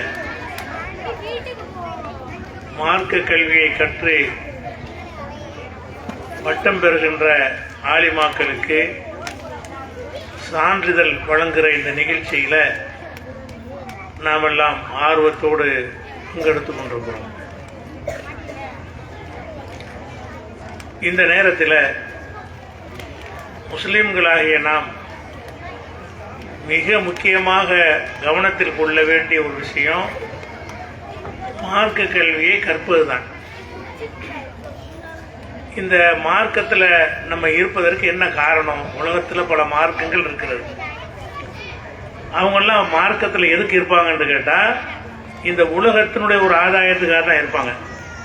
இது செஞ்சால் கடவுள் அதை செய்வார், நமக்கு செல்வத்தை தருவார், நம்ம குழந்தையை தருவார், நிம்மதியை தருவார் என்று அவங்களாம் ஒரு கடவுளை நினைத்து கொண்டு எல்லாமே இந்த உலகத்தில் நல்லா இருக்கிறதுக்கு தான் மற்ற மதங்கள்ல எல்லாம் இருப்பாங்க. ஆனால் இஸ்லாத்தில் நீங்கள் இருப்பதாக இருந்தால் இந்த உலகத்தில் நல்லா இருப்பதற்காக இருக்கிறது கிடையாது. நம்ம தொழுறோம் என்றால் தொழுதால் பணக்காரன் ஆயிடுவோமா, நோன்பு வைத்தால் பெரிய மந்திரி ஆயிடுவோமா, அல்லது ஹஜ்ஜி செஞ்சோம்னு சொன்னால் கவர்னர் ஆயிடுவோமா, பெரிய தொழிலதிபர் ஆயிடுவோமா? இல்லை. நம்ம செய்கிற எல்லா வணக்கங்களுக்குமே நம்ம என்ன எதிர்பார்க்கிறோம் என்று கேட்டால், இதெல்லாம் அல்லாஹ் பார்த்துக்கிட்டு இருக்கிறான், இதெல்லாம் அல்லாஹ் பதிவு செஞ்சுக்கிட்டு இருக்கிறான். இது ஒவ்வொன்றையும் பதிவு செய்து நமது மரணத்திற்கு பிறகு உள்ள வாழ்க்கையில இதற்கெல்லாம் அல்லாஹ் கூலி தருவான். அதுக்கு தானே நம்ம தொழுகிறோம். தொழுகிறதுனால என்ன நம்ம எதிர்பார்க்கிறோம் என்று கேட்டால், இந்த உலகத்தில் உள்ள ஆதாயத்தை எதிர்ப்பு. தொழுவது சிரமமா தானே இருக்கு. தொழுவது சிரமமா, தொழுகாம இருப்பது சிரமமான்னு கேட்டால் தொழுவதுதான் சிரமம். தொழுவாம இருந்தால் ஜாலியா இருக்கலாம். நோன்பு வைப்பது சிரமம், பட்டினியா இருப்பது சிரமம் தானே. நோன்பு வைக்காமல் இருப்பது சொகுசாக சாப்பிட்டு கொண்டிருக்கலாம். ஹஜ்ஜி செய்வது கூட ஒரு சிரமம் தான். பெரிய காசு, நம்முடைய நேர உழைப்பெல்லாம் செய்கிறோம். இதில் என்ன நமக்கு சிரமம் தான். அது இல்லைன்னு சொன்னால் அந்த நேரத்தில் எங்கே சுற்றுலா போயிட்டு வரலாம் இல்லை. அப்போ அதெல்லாம் செய்யாமல் நம்ம எதுக்காக வேண்டி இந்த இபாதத்துகள் இருக்கிறர்கள் எல்லாத்தையும் செய்கிறோம் என்று கேட்டால், நம்முடைய ஒரே நோக்கம் ஆகிரத்தில் அல்லாஹ்விடத்தில் இது கூலி கிடைக்கும். இதுதான் நோக்கம். நம்ம இந்த காரியங்கள்லாம் செஞ்சால் அல்லாஹ்விடத்தில் கூலி இருக்கிறது. இந்த காரியங்கள் எல்லாம் செய்ய தவறினால் அதுக்கு அல்லாஹ்விடத்தில் கேள்வியும் தண்டனையும் இருக்கிறது என்ற காரணத்திற்காகத்தான் நம்ம வணக்க வழிபாடுகளில் செய்கிறோம். அதே மாதிரி எத்தனையோ பாவங்கள் இருக்கிறது. மனிதர்கள் பாவம் செய்பவர்களாக படைக்கப்பட்டிருக்கிறார்கள். எந்த மனுஷனும் நாம் பாவமே செய்யலை என்று சொல்ல முடியாது. ஆனாலும் இயன்ற அளவுக்கு பல பாவங்கள் இருந்து விலகி இருக்கிறோம். இயன்ற அளவுக்கு எத்தனை சகோதரர்கள் குடிக்காமல் இருக்கிறார்கள், எத்தனை சகோதரர்கள் மோசடி செய்யாமல் இருக்கிறார்கள், எத்தனை சகோதரர்கள் ஒழுக்கமாக இருக்கிறார்கள் இயன்ற அளவுக்கு. அப்போ நம்ம இதெல்லாம் எதுக்கு செய்கிறோம் என்று கேட்டால், இதையெல்லாம் நம்ம அந்த தவறுகளை செஞ்சால் அல்லாஹ் கேள்வி கேட்பான். இந்த தீமையிலிருந்து முஸ்லிம்கள் விலகி இருக்கிறார்கள் என்று சொன்னால் அதற்கு என்ன காரணம்? நம்ம இந்த தீமையை செஞ்சோம் என்று சொன்னால் அல்லாஹ்விடத்தில் கேள்வி இருக்கிறது. இதுக்கு தான் இந்த மார்க்கத்தில் இருக்கும். அப்போ இந்த மார்க்கத்தில் நம்ம இருக்கிற முக்கிய நோக்கம் என்னன்னா, மறுமையில் வெற்றி பெறணும். மறுமையில் வெற்றி பெறுவதற்காக அல்லாஹ் என்னென்னலாம் சொல்லி இருக்கிறானோ அதையெல்லாம் செய்வோம். கஷ்டமா இருந்தாலும் சிரமமா இருந்தாலும் அதையெல்லாம் செய்வோம். செய்வதன் மூலமாக அல்லாஹ் நமக்கு மறுமையில், இது கொஞ்ச காலத்து வாழ்க்கை, ஒரு 50 வருஷமோ 60 வருஷமோ உள்ள ஒரு வாழ்க்கை. அது மாதிரி இப்போ இந்த கொரோனா வந்துச்சு, 30-40 மக்கள்லாம் போயிட்டாங்க. இப்போ அடுத்த கொரோனா அடுத்த வாரத்தில் வர ஆரம்பிக்கிறது. இப்போ அடுத்த கொரோனா வந்து அது என்ன போகும்? பல நாடுகளில் கொரோனா சர்டிஃபிகேட் இல்லாமல் மடக்குறான்னு அறிவிச்சுட்டாங்க. அப்போ அடுத்தது இப்போ வரப்போகிறது. அப்போ வந்த அதிக இழப்புகள். அதிக சாவுகள், சின்ன வயசு மரணங்கள்லாம் அதிகமாக ஏற்படக்கூடிய ஒரு காலம் நமக்கு முன்னாடி காத்து கொண்டிருக்கிறது. அப்போ சின்ன அற்ப உலகம் இல்லை. முழு வாழ்க்கையை நீங்கள் வாழ்ந்தாலும் ஒரு 60-70க்கு மேலே இருக்க முடியாது. அதுக்கு முன்னாடி எல்லாம் எடுத்துட்டாங்கனாலும் போய் தான் ஆகணும். அப்போ இந்த அற்பமான உலகத்தில் உள்ள சுகங்களை நம்ம தியாகம் செய்வதன் மூலமாக நமக்கு மறுமையில் என்ன கிடைக்கும் என்று கேட்டால் அழிவு இல்லாத வாழ்க்கை. சொர்க்கத்துக்கு நம்ம போயிட்டோன்னு வைங்களேன், எத்தனை வருஷத்துக்கு சொர்க்கத்தில் இருப்போம்? ஒரு 50 வருஷம், ஒரு 100 வருஷம், பல பல பல பல பல கோடி வருஷங்கள் இருக்கும். அழிவே இல்லை. சொர்க்கத்தில் நம்ம இன்பத்தை அனுபவிக்கிறோம் என்று சொன்னால் இந்த உலகத்தில் உள்ள எந்த இன்பமும் லிமிட்டா உள்ளதானே. பணக்காரனா கூட எப்பவும் பணக்காரனா இருக்க மாட்டான். ஒரு காலத்துக்கு அவனும் ஏழையா போயிடுவான், அவனுக்கு கஷ்டங்கள் வந்துடும். அல்லாஹ் தரக்கூடிய இந்த சொர்க்கத்தில் தரக்கூடிய இன்பங்கள் இருக்கிறத அதெல்லாம் எப்படிப்பட்டது என்று சொன்னால் நிரந்தரமாக ஹாலிதீன பிஹா, அதில் நிரந்தரமாக இருப்பா. அங்க சாவு கிடையாது, அங்க அழிவு கிடையாது, அங்க முதுமை கிடையாது. எல்லாம் நடுத்தர வயசு உள்ளவர்களாகத்தான் சொர்க்கத்துக்கு போவாங்க. அங்க கிழவன் கிழவிகள்லாம் யாருமே இருக்க மாட்டாங்க, வயசாக மாட்டாங்க. அப்ப அந்த மாதிரியான ஒரு இன்பத்தை அனுபவிக்கிற ஒரு வாழ்க்கைக்காக வேண்டி, நீண்ட நெடுங்கால வாழ்க்கைக்காக வேண்டி இங்கே கூட தியாகங்களை செய்கிறோம். அதே மாதிரி அல்லாஹ் கொடுக்குற தண்டனை இருக்க, அதுவும் லேசப்பட்டதா இருக்காது. இங்க உங்களை என்ன தண்டிப்பான்? 5 வருஷம் ஜெயிலுன்னு சொல்லுவான், 10 வருஷத்துக்கு ஜெயில் கொடுப்பான், அதிகபட்சமான தண்டனை மரண தண்டனை கொடுப்பான். இவ்வளவுதான் இந்த உலகத்தில் உங்களுக்கு தண்டனை கொடுக்க முடியும். ஆனால் அல்லாஹ் கொடுக்கிற தண்டனை இருக்க, நரகம்னு போட்டான்னு சொன்னா அந்த வேதனையை தாங்கி கொள்ள முடியாது. நெருப்புன்னு அப்படிப்பட்ட நெருப்பு, நம்ம ஒரு சாதாரண தீக்குச்சியுடைய நெருப்பு கூட நமக்கு தாங்கி கொள்ள முடியாது. ஆனால் அங்க என்ன செய்யும்? பயங்கரமான நெருப்புல கொண்டை போட்டு தோல் எரிய எரிய எரிய கருகி போக போக புதுத்தோட மாத்திக்கிட்டே இருப்போம்னு எல்லாம் சொல்லி காட்டுறான். குள்ளமா நல்ஜத்து ஜுலூதுகும் பத்தல் நாகும் ஜுலூதன் கைரகா, அவங்களுடைய தோள்கள் கருகி போகும் பொழுதெல்லாம் புது புது தோள்களை மாற்றிக்கொண்டே இருப்போம், வேதனை செஞ்சுக்கிட்டே இருப்போம். அப்படிப்பட்ட ஒரு வேதனை இருக்கிறது. அந்த வேதனை நமக்கு வரக்கூடாது. சொர்க்கத்துக்கு போவதற்கு ஆசைப்படுறோம், நரகத்துக்கு போகக்கூடாது பயப்படுறோம். அந்த 2 நோக்கத்துக்காகத்தான் இந்த உலகத்துல இந்த மார்க்கத்தில் நம்ம இருக்கிறோம். முஸ்லீம்களா இருக்கிற யாரும் அந்த நோக்கத்து தான் இருக்க வேண்டும். முஸ்லீம் ஆனால் நீங்க உலகத்துல பார்க்கணும், நம்ம தான் நிறைய கஷ்டப்படுறோம். வேற வேற சமுதாய மக்களை விட முஸ்லீம்கள் தான் உலகத்தில் அடக்கப்படுறோம், நசுக்கப்படுறோம், துன்பத்திற்கு உள்ளாக்கப்படுறோம், உரிமைகள் மறுக்கப்படுகிறோம். முஸ்லீமாக இருக்கிற காரணத்தினால் இந்த உலகத்தில் பெரிய ஒரு அந்தஸ்தோடையும் கௌரவத்தோடய நம்ம வாழ முடியல. இப்போ ஆதிக்க சக்தியெல்லாம் நம்ம நசுக்கப்படுறோம். தெரிஞ்சுக்கிட்டே இங்கே இருக்கிறோம், தெரிஞ்சுக்கிட்டு நம்ம என்ன செய்யறோம்? இருந்துட்டு போகுது, பரவாயில்ல, இங்கே தானே கஷ்டப்படுத்துவீங்க. நாங்கள் இந்த உலகத்துக்காக வாழக்கூடியவர்களாக இல்லை, மறுமைக்காக வாழ்றோம். அப்படிங்கிறது தான் இந்த மார்க்கத்தினுடைய பேசிக்கா இருக்கிறது. எனக்கு முன்னாடி உரையிலோட அந்த ஆசியா அவர்களை பற்றி சொன்னார்களா இல்லை, பிறனுடைய மனைவி அவங்க என்ன செஞ்சாங்க? ஒரு பட்டத்து ராணியா இருக்கிறாங்க.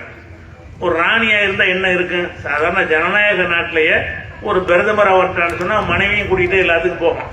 அவனுக்கு கிடைக்கிற மரியாதை அந்தஸ்துலாம் மனைவிக்கும் கிடைக்கும். அப்ப அந்த காலத்து மன்னர் ஆட்சியில் என்ன இருக்கு? அவங்க தான் எல்லாமே. அப்ப அந்த மாதிரியான சொகுசு வாழ்க்கையில, ஆடம்பர வாழ்க்கையில இருக்கக்கூடிய ஒரு வாய்ப்பை பெற்றவர்கள் மூசா நபி சொல்லக்கூடிய ஓரிரை கொள்கை ஏற்றுக்கொள்கிறார்கள். கணவன் நான் தான் கடவுள்கிட்டு இருக்கிறான். மூசா நபி உன்னை என்னை படைச்ச வேற ஒரு கடவுள் இருக்கிறான் அவர் சொல்றாரு. இந்த அம்மா என்ன செய்யறாங்கன்னா அவரை ஏத்துக்கிறாங்க. ஏன்னா அவர் சின்ன வயசுல கூட வளர்க்கவும் செஞ்சாங்க. அந்த ஆதரவு போட்டுட்டோம்னா கூட்டத்தார் மூசா நபியை வளர்ப்பாங்க. சின்ன பிள்ளையில வளர்த்து பார்த்துக்கிறதுனால அவர் உண்மையை தான் பேசுவார், வளர்ப்புக்குள்ள மாதிரி அப்படின்னு விளங்கி மூசா நபி சொல்லக்கூடிய அந்த மார்க்கத்தை அவர்கள் என்ன செய்யறாங்க? ஏற்றுக்கொள்றாங்க.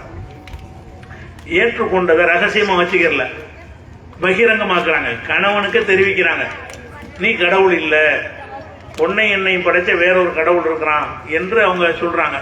இப்படி சொன்னா என்ன நடக்கும்? சொன்னா அவன் கொடுங்கோலனா இருக்கிறான்.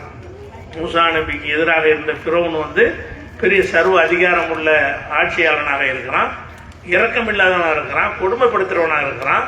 அப்படிப்பட்டவனுடைய ஆட்சியில போயிட்டு நீ கடவுள் இல்லைன்னா என்ன ஆகும்? இப்ப ஏற்கனவே அனுபவிச்சுட்டு இருந்தாங்க, எல்லாம் போயிடும். இதுவரைக்கும் என்னென்ன இன்பங்கள், அணிகலன்கள், ஆடைகள், ஆபரணங்கள், அந்த மாட மாளிகைகள், சொகுசு சாதனங்கள் எல்லாமே போயிடும். அப்ப இவ்வளவு இன்பங்கள் நம்மளை விட்டு போயிடும்னு தெரிஞ்சு கூட அவங்க அதை ஏத்துக்கிறாங்க. நீ கடவுள் கிடையாது, என்னை படைத்த இறைவன் தான் இருக்கிறான்னு என்ன செய்யறாங்க, ஏற்றுக்கொள்றாங்க. அது மாத்திரம் இல்லாம இன்பங்கள் போனாலும் பரவாயில்லை, துன்பங்கள் எக்ஸ்ட்ரா வரும். சும்மா விடுவானா, அடிப்பான், சித்திரவதை செய்வான், ஜெயிலில் அடைப்பான், சாப்பாடு கொடுக்க மாட்டான், பலவிதமான துன்பங்களை அனுபவிக்க வேண்டி வரும். அப்ப இருக்கிற இன்பங்களை எல்லாம் இழக்க வேண்டி வரும், இல்லாத துன்பங்களை எல்லாம் சுமக்க வேண்டி வரும். தெரிஞ்சுக்கிட்டு தான் ஏத்துக்கிறாங்க. இதெல்லாம் வரும் என்று தெரிந்து கொண்டு ஏற்றுக்கொண்டார்கள். அப்ப ஏன் ஏற்றுக்கொண்டார்கள்? இதெல்லாம் எதுக்கு எவனாவது ஏத்துக்கிறவானா? இவ்வளவு பெரிய வாய்ப்பு, இவ்வளவு பெரிய அந்தஸ்து இருக்கும் போது அதை விட்டுட்டு எவனாவது வந்து வேற ஒரு தப்பான ஒரு கொள்கைக்கு முடிவு நோக்கி யாராவது போவானா? அவங்க போனாங்க. இப்போ லாஸ்ட் தானே, உலக கணக்கு பண்ணினா பெரிய பெரிய நஷ்டமான ஒரு முடிவை தானே அவங்க எடுத்திருக்கிறாங்க. ஏன் இந்த முடிவு எடுத்தாங்கன்னா அவங்களுக்கு இது உலகம் பெருசாவே தெரியல. அல்லாஹ் சொல்ல, இந்த ஃபிரௌனுடைய மனைவி சொல்லும் போது, இது கால ரப்பிப்னிலி இந்தக பைத்தம் ஃபில் ஜன்னா, இறைவா சொர்க்கத்துல எனக்கு நீ ஒரு மாளிகை தந்துரு. இந்த மாளிகைலாம் மாளிகை இல்லை. அழகா கம்பேர் பண்ணி பார்க்கறாங்க, ஒப்பிட்டு பார்க்கறாங்க. இவனுடைய மாளிகை என்ன மாளிகை, இந்த அரண்மனை என்ன அரண்மனை, எத்தனை வருஷம் இருக்கு, என்ன சொகுசு இருக்கு. அங்க அல்லாஹ் வைத்திருக்கிற மாளிகை அதை விட பிரம்மாண்டமானதாகவும் அதிக சொகுசு மிக்கதாகவும் என்றென்றும் நிலைத்திருக்கக்கூடியதாகவும் இருக்கும் என்று விளங்கி கொண்டு கேட்கிறார்கள். ரப்பிபனிலே இந்தக பைத்தம் ஃபில் ஜன்னா, எனக்கு ஜன்னத்துல ஒரு மாளிகையை தா, சொர்க்கத்தில் ஒரு மாளிகையை தா. நஜ்ஜினி மின் ஃபிரௌன வ அமலிஹி, ஃபிரௌனை விட்டு அவனுடைய கொடூரத்தை விட்டு என்னை காப்பாத்து. நஜ்ஜினி மினல் கௌமில் லாலிமீன், இந்த அநியாயக்கார கூட்டத்திலிருந்து என்னை காப்பாத்து என்று சொல்லி கேட்டதிலிருந்து கொடுமைப்படுத்தப்பட்டார்கள் என்பது விளங்குகிறது. அப்ப ஏன் இதை ஏத்துக்கிட்டாங்க? அவங்களால் என்ன காரணத்துக்கு அதை ஏற்றுக்கொண்டார்கள் பார்த்தா இந்த ஒரு காரணம் தான். என்ன காரணம்? இது அற்ப உலகம், நம்ம போய் நிரந்தரமா இருக்கிற உலகம் வேற, நம்ம லட்சியம் வேற. அதை விளங்கி கொண்டவர்களுக்கு இந்த உலகத்தில் இந்த எந்த இழப்பும் இழப்பாக தெரியாது, எந்த ஒரு பெரிய பெருமதிகளும் பெருமதியா தெரியாது. அவங்களுக்கு எதுவும் தெரியும், அதுவா இதுவா என்று வந்தால் அதை தேர்ந்தெடுக்கணும். அது வராட்டி நன்றி உலகத்தை அனுபவிச்சுட்டு போங்க.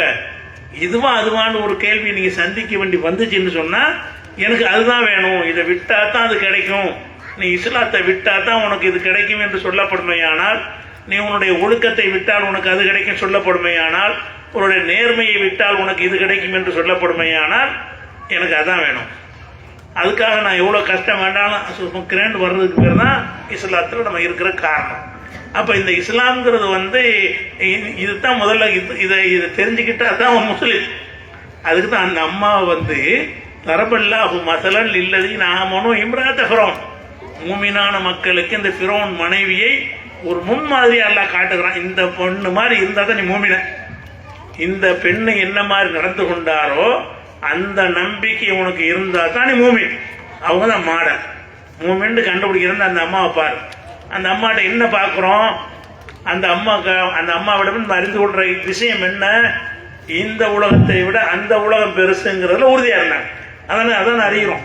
அந்த அம்மாவுடைய வரலாறு நம்ம என்ன அறிகிறோம், இந்த உலகத்தை விட அது பெருசு, இந்த பிறவனுடைய கொடூரத்தை விட அல்லாஹ்வுடைய அதாபு பெருசு, செய்கிற அநியாயத்தை விட நரகம் பெரிய கடுமையான வேதனை தரக்கூடியது என்பதைத்தான் தெளிவாக வழங்கி வைத்திருந்த காரணத்தினால்தான் அவர்களால் அந்த பட்டத்து ராணிங்கிற பதவியை துறக்க முடிந்தது, எல்லா சுகங்களையும் இழக்க முடியுது, எல்லா விதமான துன்பங்களையும் சகித்துக் கொள்ள முடிந்தது என்று பார்க்கும் பொழுது நம்ம இந்த மார்க்கத்தில் இருப்பதற்கு பேசிக் நோக்கமே என்னவா இருக்கணும், ஆகரத்து மறுமை மறுமை மறுமை தான். இதை ஆழமா பஞ்சிக்கணும். இன்னும் சொல்ல போனா நமக்கு சரியான ஒரு ஈமான் உள்ளத்துல பதிஞ்சிருச்சுன்னு சொன்னா நம்ம எவ்வளவு காலம் முஸ்லீமா இருக்கிறோம், பல தலைமுறையா இருக்கிறோம். 60 வருஷம் முஸ்லீமா இருக்கிறோம், 50 வருஷம் முஸ்லீமா இருக்கிறோம், 200-300 ஆண்டுகளாக முஸ்லீம் பரம்பரையில் வந்திருக்கிறோம். நம்ம ஈமான் நுழைஞ்சு இவ்வளவு வருஷம் ஆயிடுச்சுல. ஈமான் நுழைஞ்சா அடுத்த செகண்டே உங்களுக்கு என்ன வரணும்னு கேட்டா அதுக்கு ஒரு வரலாறு எல்லாம் சொல்லி காட்டணும். ஈமான் உங்களுக்கு வந்துருச்சுன்னு சொன்னா அடுத்த நிமிஷமே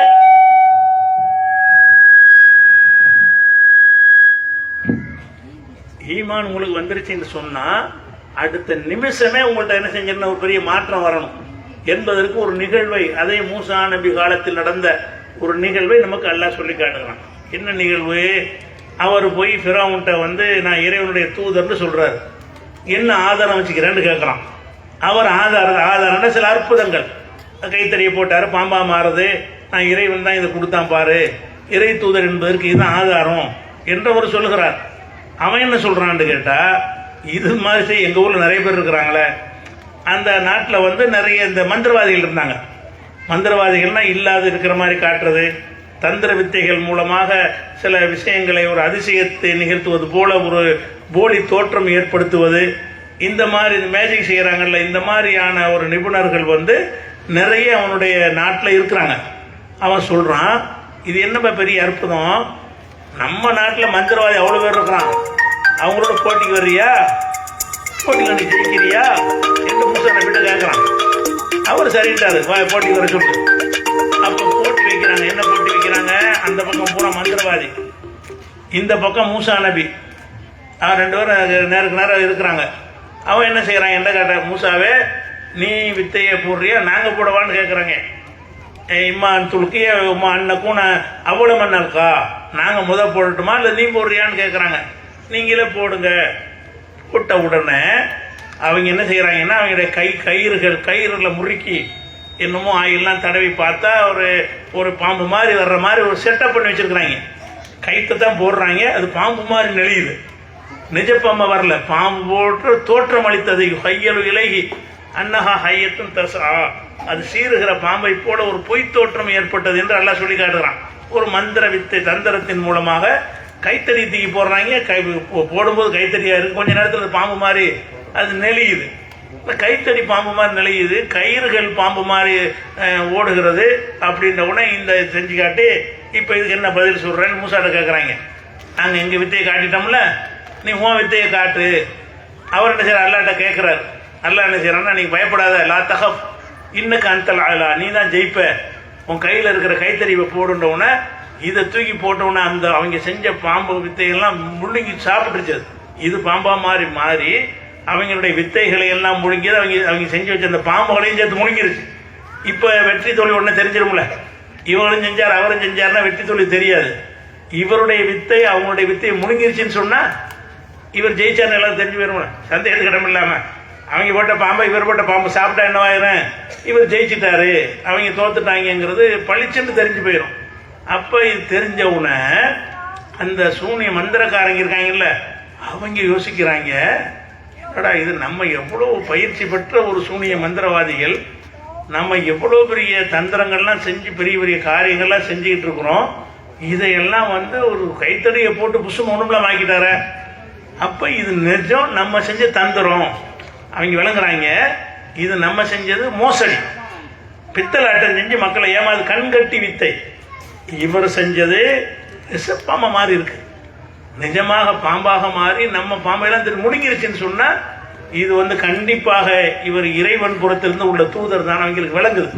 பொதுமக்களுக்கு விளங்குறதுக்கு முன்னாடி போட்டிக்கு வந்த சூனியக்காரங்களுக்கு விளங்குது. என்ன விளங்குது, நாம செஞ்சது சூனியம், இவர் செஞ்சது அற்புதம். நாம செஞ்சது தந்திர வித்தைகள், இவர் செய்த நிஜமான அதிசயம் என்று அவங்களுக்கு விளங்குன அடுத்த செகண்ட் என்ன செய்யறாங்கன்னு கேட்டா, ஆமன்னா பி ரப்பி மூசாவோ ஹாருன்ட்டாங்க. அந்த சபையில வச்சுக்கிட்ட தோல்வியை ஒத்துக்கொண்டு ஆமன்னா பி ரப்பி மூசாவோ ஹாரூன், மூசாவும் ஹாரூனும் சொல்ல இறைவனை நாங்களே ஏத்துக்கிறோம்ட்டாங்க. எதை ஃபிரௌன் வெயிட் பண்ணிட்டு இருக்கிறான் தீர்ப்பு சொல்வதற்காக வேண்டி. இவங்களே போட்டியில கலந்து கொண்டு தோத்துட்டோன்றாங்க. போட்டியில கலந்து கொண்டவங்கள தோத்துட்டோன்னு சொல்லிட்டு போனா கூட பரவாயில்ல, தோற்பதற்கு உண்மையான அர்த்தம் என்னன்னு கேட்டா இவரை ஏத்துக்கொள்ளணும், அப்பதான் தோற்றதுக்கு அர்த்தம். ஃபார்மாலிட்டியா தோல்வி ஒப்புக்கொள்ளக்கூடாது. இவர் செஞ்சது அப்ப இறை தூதர் என்ற முறையில தான் செஞ்சிருக்காரு மனசுல பட்டுச்சுன்னு சொன்னா அதை உடனே அறிவிக்கணுமா இல்லையா? அவங்க என்ன செய்யறாங்க, அவர் தான் ஜெயிச்சார். எதை வச்சு ஜெயிச்சாரு, இறைவனை வச்சுதான் ஜெயிச்சார். அதனால இவரை மூசாவும் ஹாரூனும் எந்த இறைவனை சொல்லுகிறார்களோ அந்த இறைவனுடைய சப்போர்ட் அவருக்கு இருக்கிறது, அதன் மூலம் அவர் செஞ்சிருக்கிறாரு என்று விளங்கி ஆமன்னா பி ரப்பி மூசாவோ ஹாரூன்ட்டாங்க. மூசாவும் ஹாரூனும் எந்த இறைவனை எங்களுக்கு சொன்னார்களோ, மூசா 2 நபியை அனுப்பப்பட்டிருந்தாங்க ஒரே நேரத்தில். அதனால மூசாவும் ஹாரூனும் எந்த இறைவனை சொன்னார்களோ அந்த இறைவனை நாங்க ஏத்துக்கிறோம் அப்படின்னு அவங்க அறிவிச்சுட்டாங்க. இங்கதான் சோதனை. ஈமான்ங்கிறது உள்ள நுழைஞ்சா என்ன ஏற்படும் என்பதற்கு உள்ள கட்டம் இதுதான். இதை சொன்னவன் அவன் என்ன கேட்கிறான், ஃபிரௌன் கேட்கிறான், என்னடா இது, நான் உங்களை வந்து போட்டிக்கு அழைச்சிருக்கிறேன், நான் உங்களுக்கு பரிசு தருவதாக அறிவித்திருக்கிறேன், என்னை கேட்காம நீங்க அறிவிச்சிருக்கீங்களா? ஆமன்தும் லஹு கப்ல அன் ஆதன லக்கும், என்னுடைய பர்மிஷன் இல்லாம நான் அனுமதி கொடுப்பதற்கு முன்னாடி நீங்க வந்து அவரை ஏற்றுக்கொள்வீர்களா? லவ் கத்தியன் ஐதியக்கும் அர்ஜுலுக்கும் மின் ஹிலாஃப், உங்களுடைய கைகளையும் கால்களையும் மாறுகால் மார்கை என்று சொன்னா வலது காலையும் இடது கை வெட்டுற கிராஸா, மாறுகால் என்று சொன்னா இந்த பக்கம் வலது வெட்டினா இந்த பக்கம் காலில் இடதை வெட்டுறது, காலில் வந்து வலதை வெட்டினா கையில் இடதை வெட்டுறது, அதுதான் மாறுகால் மார்கை. உங்களை வந்து மாறுகால் மார்கை வெட்டுவேன், இந்த பக்கம் கை எடுப்பேன் அந்த பக்கம் கால் எடுப்பேன், இந்த மாதிரி உங்களை செய்வேன். உளவு சல்லி பண்ணக்கும் அஜ்மஈன், உங்களை அத்தனை பேரையும் கழுமரத்தில் ஏற்றி விடுவேன் என்று சொல்லி அவன் எச்சரிக்கிறான். நீங்க வந்து ஏன் சொல்ல கேட்காம என்னுடைய அனுமதி இல்லாம செஞ்சுட்டீங்களா? அப்ப இவங்களுக்கு ஈமான் நுழைஞ்சு எவ்வளவு ஆகுது? 5 நிமிஷம் கூட அவளை இப்பதான் நுழைஞ்சிருக்கு. இந்த சூனியக்காரன் மந்திரக்காரங்களுக்கு ஈமான் நுழைஞ்சு 10 வருஷம் நமக்கெல்லாம் பாரம்பரியம் சொல்லிட்டு இருக்கிறோமே, எங்க தாத்தா காலத்திலிருந்து முஸ்லீமா இருக்கிறோம், பாப்பா காலத்துல முஸ்லீமா இருக்கிறோங்கிறோமே, அப்படிலாம் உங்களுக்கு இல்லை. இப்பதான் நுழைஞ்சிருக்கு, இப்பதான் அந்த ஈமான் உள்ளத்துல பட்டிருக்கு. அவங்க என்ன செஞ்சாங்க தெரியுமா? ஃபக்கல் ஈமான் தகால், நீ என்ன வேணாலும் செஞ்சுக்கடா, இன்னமா தக்கலி ஹாதிகள் ஹயாத்த துன்யா, இந்த அற்பமான உலகத்தில் தான் நீ தீர்ப்பளிக்க முடியும். என்ன தீர்ப்பளிச்சிருவ? கையை வெட்டுறது கால் வெட்டுறது உலகத்துல என்ன செய்வ? நாங்க உலகத்துக்கு அவனை ஏற்றுக்கிறவே இல்லை. மூசாவுடைய இறைவனை நாங்க ஏற்றுக்கொண்டு உலகத்துக்கு கிடையாது, ஆகிறதுக்காக வேண்டி. அப்ப பாருங்க, அந்த ஈமான் நுழைஞ்ச அடுத்த செகண்ட் இதுதான் ஈமான். இதுல நம்ம ஈமான் கிடையாது. ஈமான் நுழைஞ்ச அடுத்த செகண்ட் என்ன வரணும்னு கேட்டா, துன்யாவை விட ஆகிறது பெருசுன்னு வரணும். எவ்வளவு பெரிய ஒரு ராட்சசன் வந்து மிரட்டுகிறான், எவ்வளவு அதிகாரம் கையில வச்சிருக்கிறான், அவன் நினைச்சதெல்லாம் ஃபார்மாலிட்டியா நெசமா செய்யக்கூடியவனா இருக்கிறான். அப்ப கைகால விட்டுனா என்ன ஆகுறது? வெட்டி போட்டு கழுமரத்துல ஏற்றி கழுமரட மரத்துல கட்டி தொங்க விட்டுருவாங்க சாவர வரைக்கும். அதுலயே ஆணி அரைச்சு தொங்கிக்கிட்டே இருக்கானு, ரத்தம் ஓடி ஓடி ஓடி அதுல துடிச்சு சாவுறதுன்னா இந்த கொடுமைக்கு பயந்து எவனாவது வந்து அவன் கட்டுப்பட மறுப்பானா? இவ்வளவு பெரிய எச்சரிக்கை அவன் விடுகிறான், அதுபடி செய்வான். எச்சரிக்கையை வந்து பொய் மிரட்டல் நிஜமா செய்வான். அந்த ஒரு மிரட்டலுக்கு வந்து கூட அவங்க என்ன செய்யறாங்கன்னா, இன்னமா தக்கலி ஹாதிகள் ஹயாத்த துன்யா, நீ இந்த அற்பமான உலகத்தில் தான் நீ தீர்ப்பளிக்க முடியும். என்ன தீர்ப்பளிப்ப? நரகத்தில் போட்டுருவியா? அல்லாஹ் தரக்கூடிய தண்டனை தந்துருவியா? நீ என்ன செய்வ? இந்த அற்ப உலகத்தில் உன்னுடைய தீர்ப்பு செல்லும் சொல்லி உசுரை கொடுத்தாங்களே. அப்ப இந்த துன்யாவோ ஆகரத்தான் கொஸ்டின் வரும்போது நீங்க ஆகரத்தை தேர்ந்தெடுத்தால் தான் நீங்க வந்து முஸ்லீமா இருக்க முடியும். இல்லைன்னா சும்மா இஸ்லாத்தை வந்து ஒரு அரசியலுக்கு சொந்த உலக ஆதாயத்துக்கு பயன்படுத்தின்னு அர்த்தம். உலகத்தில் நமக்கு ஒரு ஜமாத், நமக்கு ஒரு கூட்டம், நமக்கு ஒரு கபுருஸ்தான், நமக்கு ஒரு சபை, அதுக்காக வேண்டி இஸ்லாத்தில் இருக்கிறீங்களே தவிர நீங்க அல்லாவுக்காக மறுமைக்காக இஸ்லாத்தில் உள்ளவங்களா இருந்தா என்ன வரணும்? இதுவா அதுவானா அதுதான். உங்க முன்னாடி கேள்வி வைக்கப்பட்டாலும் இதுவா அதுவானா எனக்கு அதுதான். இந்த முடிவு வந்தாங்களா இல்ல? மறுமையில் வெற்றி பெறுதான் அடிப்படை. இஸ்லாமிய அடிப்படை என்ன? மறுமையில் நாம ஜெயிக்க வேண்டும். உலகத்துல எவ்வளவு கஷ்டப்பட்டாலும் பரவாயில்லை, சரி மறுமையில ஜெயிக்கணும்ன்றதுனா நிறைய அமல்கள் மூலம். நம்ம இந்த காலத்துல இந்த மாதிரி தியாகத்துக்கெல்லாம் வழி இல்லை, நம்ம பிறவனை சந்திக்க போறது கிடையாது. இருந்தாலும் நம்மளால இயன்ற அளவுக்கு சில நல்ல அமல்களை செஞ்சு வணக்க வழிபாடுகளை ஜாஸ்தியா செஞ்சுதான் நம்ம என்ன செய்ய முடியும்? மறுமையில வெற்றி பெற முடியும். ஆனாலும் நம்ம செய்கிற தொழுகைகள் ஒழுங்கா இருக்குதா, ஏற்றுக்கொள்ளத்தக்க வகையில இருந்ததா, அது தூக்கி எல்லாம் மூஞ்சில் எறிகிற வகையில இருந்ததா நமக்கு தெரியாது. நம்ம வச்ச நோன்பு அல்ல விரும்பக்கூடிய வகையில் இருந்ததா, அதுலயும் ஏதாவது கோல்மால் பண்ணி இருக்கிறோமா? நம்ம நோன்பு வச்சு நினைச்சிட்டு இருக்க அல்ல வைக்கல நினைச்சா அப்படின்னு செஞ்சிருவது. இந்த ஷஹீதுகளுக்கெல்லாம் சம்பவம் சொல்லி காட்டினாங்கல்ல, உயிர் தியாகிக்கு மூஞ்சில் எரிஞ்சிடும். என்ன உயிர் தியாகி? எனக்காடா செஞ்ச? நீ உலகத்துல வீரண்டு பேர் வாங்கத்தானே செஞ்ச. கொடை விழா கூட்டாரெல்லாம் கேட்பான்ல, எனக்காடா வாரி வாரி கொடுத்த, வல்லண்டு பேர் வாங்கத்தானே கொடுத்த. அப்ப எல்லாம் ஏத்துக்கிறோன்னு ஒண்ணு இருக்கு. நம்ம செய்யறது நினைச்சிட்டு இருக்கிறோம், நம்ம கரெக்டா செஞ்சு நினைச்சிட்டு இருக்கிறோம். ஆனால் கரெக்டா செஞ்சோமா இல்லையாங்கிறது அவன் தான் தீர்மானிப்பான். நம்ம கரெக்டா செஞ்சோம்னு நினைக்கிற பல விஷயங்கள் கரெக்ட் இல்லாம போயிடலாம். அப்படி போனால் நம்ம ஒரு தொழுகிறோம், நோம்பலாம் வச்சிடும், சொர்க்கத்துக்கு நினைச்சிட முடியாது. அதெல்லாம் ஏத்துக்கிட்டா தான் போக முடியும். நம்ம செஞ்ச வணக்க வழிபாடுகள் ஏற்கப்பட்டால் தான் நீங்க சொர்க்கம் கிடைக்கும். ஏற்கப்படுமான்னு உங்களுக்கு எப்படி தெரியும்? ஏற்கப்படும் வகையில் அமைந்ததா என்று உங்களுக்கு எனக்கு யாருக்குமே தெரியாது. அப்ப ரசூலுல்லாஹ்வுக்கு தெரியாது. எப்படி சொல்றாங்க? மாதிரி மை ஃபோன் பி, எனக்கு அல்லாஹ் என்ன செய்வான் என்று எனக்கு தெரியாது.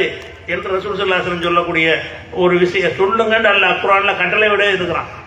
அதனால இப்போ என்னன்னு கேட்டால் நம்ம மறுமையில் வெற்றி பெறணுமா இருந்தால் ஒரு ஆபத்தான ஒரு பரீட்சை, நமக்கு கஷ்டமான ஒரு பரீட்சை, தேர்வோமா தேர மாட்டோமான்னு பரீட்சை. பேப்பர் நிறைய எழுதி கொடுத்துட்டு வந்துட்டோம், அப்படி தப்பு தப்பாக இருந்தால் கோழிப்படத்தில் கிடைக்கும். பேப்பர் 10 பேப்பர் நிறைச்சி கொடுத்துட்டீங்க, ரிசல்ட் கரெக்டாக இருந்தால் தானே அவன் ஏற்றுக்கிற மாதிரி இருந்தால் தானே மார்க் போடுவான். அப்போ நம்ம என்ன செய்கிறோம், பயப்படுறோம், என்ன மாதிரி நம்ம இருந்தது சரியா தவறா தெரியலையே. அப்படி இருந்தால் எவ்வளவு கஷ்டப்பட்டு பாடுபட வேண்டியிருக்கேன். அப்படிப்பட்ட ஒரு நிலையில் தான் நம்ம வாழ்க்கை ஓடிக்கிட்டு இருக்கு, நம்ம எல்லாருடைய வாழ்க்கையும் ஓடுகிறது. அப்படிப்பட்ட நேரத்தில் நம்ம மறுமையில் வெற்றி பெறுவதற்கு ஒரு குறுக்கு வழி, ஷார்ட்கட், இஸ்லாத்துலேயும் ஷார்ட்கட் இருக்கிறது. உலகத்தில் எல்லாத்துக்கும் குறுக்கு வழி சொல்லி தர்றாங்கல்ல, குறுக்கு வழியில் பணக்காரனாக வருவதுக்கு அதுக்கெல்லாம் சில வழிகள்லாம் சொல்லி தருவாங்க. அது எல்லாமே ஃப்ராடு பித்தலாட்டமாக இருக்கும். உலகத்தில் குறுக்கு நேர்மையான வழியில் போனால் தான் கரெக்டாக இருக்கும். குறுக்கு வழியில் அவருக்கு என்ன செய்வாங்க, மல்டி எம்எல்ஏமா அது இதுன்னு போட்டு என்ன செய்வான், அடுத்தவனை ஏமாற்றி சம்பாதிக்கிறதுக்கு பல வழிமுறைகள் உலகத்தில் இருக்குது. அதை இஸ்லாம் ஏற்றுக்கல. ஆனால் நீ ஆகரத்தில் ஜெயிக்கிறதுக்கு அல்லாஹ் ஒரு குறுக்கு வழி தர்றான். சில குறுக்கு வழிகள் உங்களுக்கு தந்திருக்கான். என்ன குறுக்கு வழின்னு கேட்டால், நீங்கள் இந்த மார்க் கொஞ்சம் முன்ன பின்ன வாங்கினால நீங்கள் சொர்க்கத்துக்கு போயிடலாம். அப்படி ஒன்று இருந்தால் எப்படி இருக்கும், தொழுகை நோம்பெல்லாம் செய்கிறோம், இது பாஸ் மார்க்குக்கு பத்தலை வச்சுக்கிடுவோம். நம்ம தொழுத நோம்பு இதெல்லாம் என்ன செய்யலை, பாஸ் மார்க் எல்லாம் போடுவானாட்டு தெரியல, அதில் நிறைய விஷயங்கள் விடை தப்பாக போயிடுச்சு. அப்போ நம்ம என்ன நினைக்கணும், அல்லாஹ் வெற்றி பெறுவதற்கு ஏதாவது வழி இருக்கான்னு கேட்டால், அல்லாஹ் நம்ம மீது கருணை கொண்டு இறக்கப்பட்டு அல்லாஹ் என்ன செய்யறான்னு கேட்டால் சில குறுக்கு வழிகளை உங்களுக்கு தர்றான். அதில் ஒரு குறுக்கு வழி தான் நீங்கள் மார்க்க கல்வியை கற்றுக்கொண்டு அது அடுத்த ஆளுக்கு சொல்லிக் கொடுக்கறது. ரசூலுல்லாஹ் சொல்றாங்க, இதா மாத்தல் இன்சானும் இன்காத்தானு அமலகோ இல்லாமின் தலா, எந்த மனுஷன் மரணித்தாலும் 3 காரியங்களை தவிர அவனுடைய செயல்பாடு முடிஞ்சு விட்டது. 3 விஷயம் மூத்துக்கு பிறகும் அவன் செயல்பாடு இருந்து கொண்டே இருக்கும். 3 காரியம் அவன் செத்துருவான், அவனுடைய செயல்பாடு இருந்துகிட்டே இருக்கும். அதுல ஒரு காரியம் என்னன்னு கேட்டால், இல்முன் யுன்தஃபூபிஹி, பயனுள்ள ஒரு கல்வி.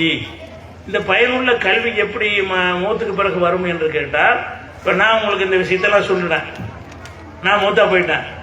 நான் மூத்தா போன பிறகு இந்த செய்தியை நீங்கள் கேட்டு நீங்கள் வாழ்க்கையில் கடைப்பிடிக்கிறீங்க, கடைப்பிடிச்சிங்கன்னா அதில் ஒரு பங்கு எனக்கு கிடைக்கும். அதை கேட்டு நீங்கள் கொஞ்சம் பேர் போய் சொல்கிறீங்க, அதை கேட்டு கொஞ்சம் பேர் கடைப்பிடிக்கிறாங்க, அந்த நன்மை உங்களுக்கு கிடைக்கும், எனக்கு கொஞ்சம் வராதுங்க. எம்எல்ஏ மாதிரி சங்கிலி தொடராக நான் இந்த விஷயம் ஒரு 1000 வருஷத்துக்கு போகுதுன்னு வைங்க, 500 வருஷம் போகுதுன்னு வைங்க, 500 வருஷம் வாழ்ந்த மக்களும் செய்யக்கூடிய அந்த உங்களுடைய பிரச்சாரத்தினால், உங்களுடைய போதனையினால் 500 தொழுகை இல்லாத ஒருத்தன் என்ன செஞ்சுட்டான், உங்கள் சொல்ல கெடு தொழுகை ஆகிட்டான்.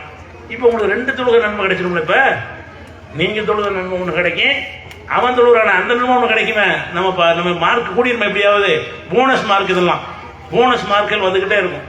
அப்போ ஒரு 1000 பேர் உங்கள் சொல்ல கேட்டு தொழுதான்னு சொன்னால் 1000 பேரில் ஒரு 200 பேருடைய தொழுகை ஏற்கப்பட்டதாக இருந்துச்சுன்னு சொன்னால் உங்களுக்கு 200 வந்துடும். இப்போ அப்போ ஒரு தொழுகையை கொண்டு அடைகிற நன்மை என்ன செய்யலாம், நீங்கள் 200 மடங்கு அடையலாமே.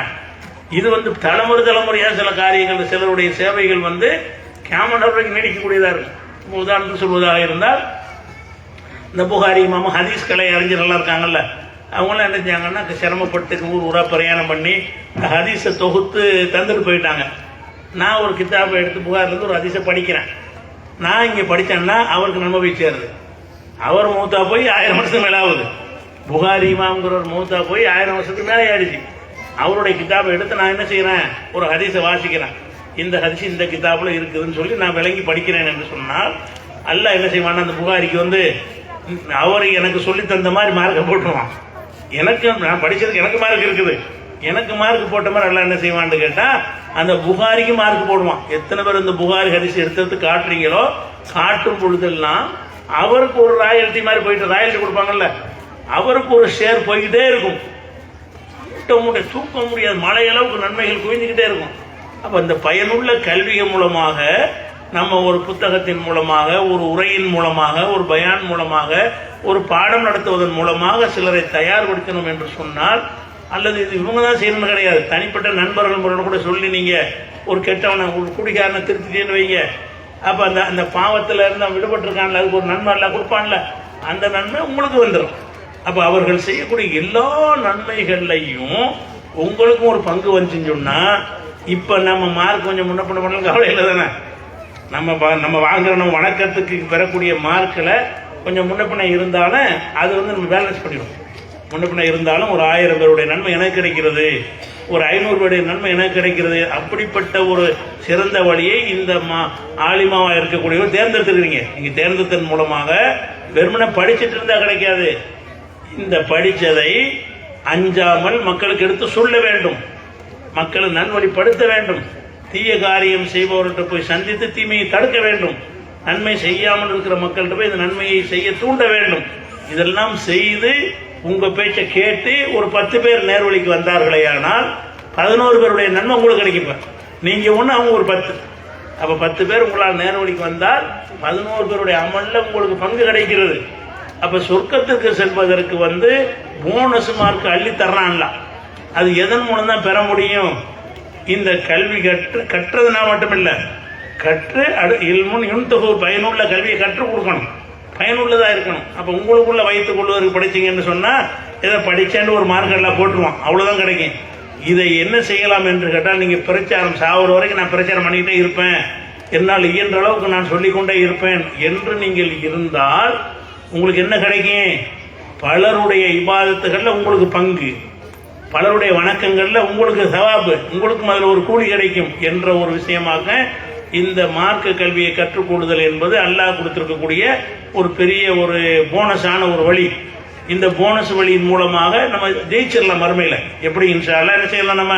நம்ம தொழுகை நோன்புல முன்னப்பின இருந்தாலும், சரியான முறையில் செய்யாட்டாலும், அதில் கொஞ்சம் மார்க் மிஸ் ஆக போனாலும் பரவாயில்லை, இதெல்லாம் போட்டு நிறைச்சி எல்லாம் என்ன செஞ்சிருவான்னு கேட்டா, நீ உனக்கு என்னப்போ 1000 பேருடைய தொழுகை உனக்கு கிடைக்குதா, போ எடுத்துட்டு போங்க சொர்க்கத்துக்குன்றுவான்ல. அப்போ அதானே அதுக்கு அர்த்தம், ரசூலுல்லாஹ் சொன்னதுக்கு அர்த்தம் தானே. பயனுள்ள செத்ததுக்கு பிறகு அமல் செய்யறானா என்ன அர்த்தம்? நீ செத்துருவாப்பா, நீ செத்ததுக்கு பிறகு நீ அமல் செய்யற, அப்ப நான் செத்துருவேன், எனக்கு பிறகு நீங்க என்ன செய்வீங்க அமல் செய்றீங்கன்னா நான் செய்யறேன்னு அர்த்தம்.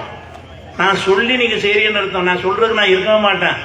அந்த செய்தி உங்களுக்கு வந்து சேர்ந்து கொண்டு இருக்குமே ஆனால், அப்ப நானே செய்வதாக அல்ல என்ன செய்யறான், எடுத்து கொடுக்குறான் என்று சொன்னால் இது எவ்வளவு பெரிய ஒரு கிஃப்டை நீங்கள் பெற்றிருக்கிறீர்கள். மார்க்க கல்விங்கிறத பெற்றிருக்கிறீங்க. பெற்றுக்கொண்டவர்கள்ட்ட செய்ய முக்கியமான கடமை என்னன்னு கேட்டா, உறுதிமொழி எடுக்கணும். நாங்க நிறைய மக்களுக்கு இதை கொண்டு பிரச்சாரம் செய்வோம், தெரிஞ்சதை போய் அடுத்தாளுக்கு சொல்லுவோம். அது சொல்வதில் எவ்வளவு பெரிய துன்பம் கஷ்டம் வந்தாலும் அந்த ஆசையாவை நினைத்துக் கொள்வோம், அந்த மந்திரக்காரனை நினைத்துக் கொள்வோம். என்ன கஷ்டம் வந்தாலும் துன்யாவை ஆகிறதுக்காக எதை நான் சகித்துக் கொள்வேன் என்று இருந்து நீங்கள் செய்தால் உங்களுடைய கிரேடு எங்கேயோ போயிடும். இல்லைன்னு சொன்னா இந்த படிச்சது பைசா பண்ணி கிடையாது, படிச்சு செயல்படாட்டு என்ன செய்ய, அது கொஸ்டின் தான் வரும். அதனால படித்தவர் என்ன செய்யணும், அது போக இன்னும் படிக்காத இருக்கிறவங்க இருக்கிறீங்கல்ல, நீங்கள் உள்ள என்ன செய்யணும், இவ்வளவு ஒரு போனஸான வழியில் யாராவது விடுவீங்களா? இவ்வளவு நன்மை கிடைக்கிற வழின்னு சொன்ன உலகத்துல கிடைக்கும் என்றா நீங்க விடுவீங்களா? நீ வந்து நீ ஒரு 1000 ரூபா கொடு, உனக்கு மாசம் 1 லட்ச ரூபா கிடைக்கும்டா, எவனா இந்த வாய்ப்பை விடுவீங்களா? எல்லாரும் ஆசைப்படுவீங்கல்ல, இளைஞர்ல இருந்து சின்னது கிளவியில இருந்து கிளம்பி நம்மகிட்ட ஆசைப்படுவீங்களா இல்லையா? அந்த மாதிரி என்ன செய்யணும்னா, இது இவ்வளவு பெரிய வழி இருக்குதுன்னு சொல்லி இந்த சின்ன வயசு பிள்ளைகள் மாத்திரம் இல்லாம பெரிய வயசு ஆளுங்க ஆசைப்படணும். ஆசைப்பட்டு நாங்களும் மார்க்கத்தை கத்துக்கிறோம் என்று என்ன செய்யணும், அதுக்குரிய அந்த அனுர்வத்தை அணுகி 100 கணக்கில் வந்து கத்துங்கன்னு வைங்க, உங்களுக்கு அது கிடைக்கணும். 10 பேருக்கு லிமிட் எழுதியா கொடுத்துட்டான்ல, எத்தனை பேர் கொடுத்தாலும் அவனுடைய கதை. அவன் வந்து விசாலமானவன், நல்லா என்ன செய்யறான், தாராளமானவன், எவ்வளவு வாசிவன், அவன் விசாலமா தாராளமா அள்ளி தரக்கூடியவன். 1,00,000 பேர் இது மாதிரி செஞ்சா 1,00,000 பேருக்கு அவன் தருவான்.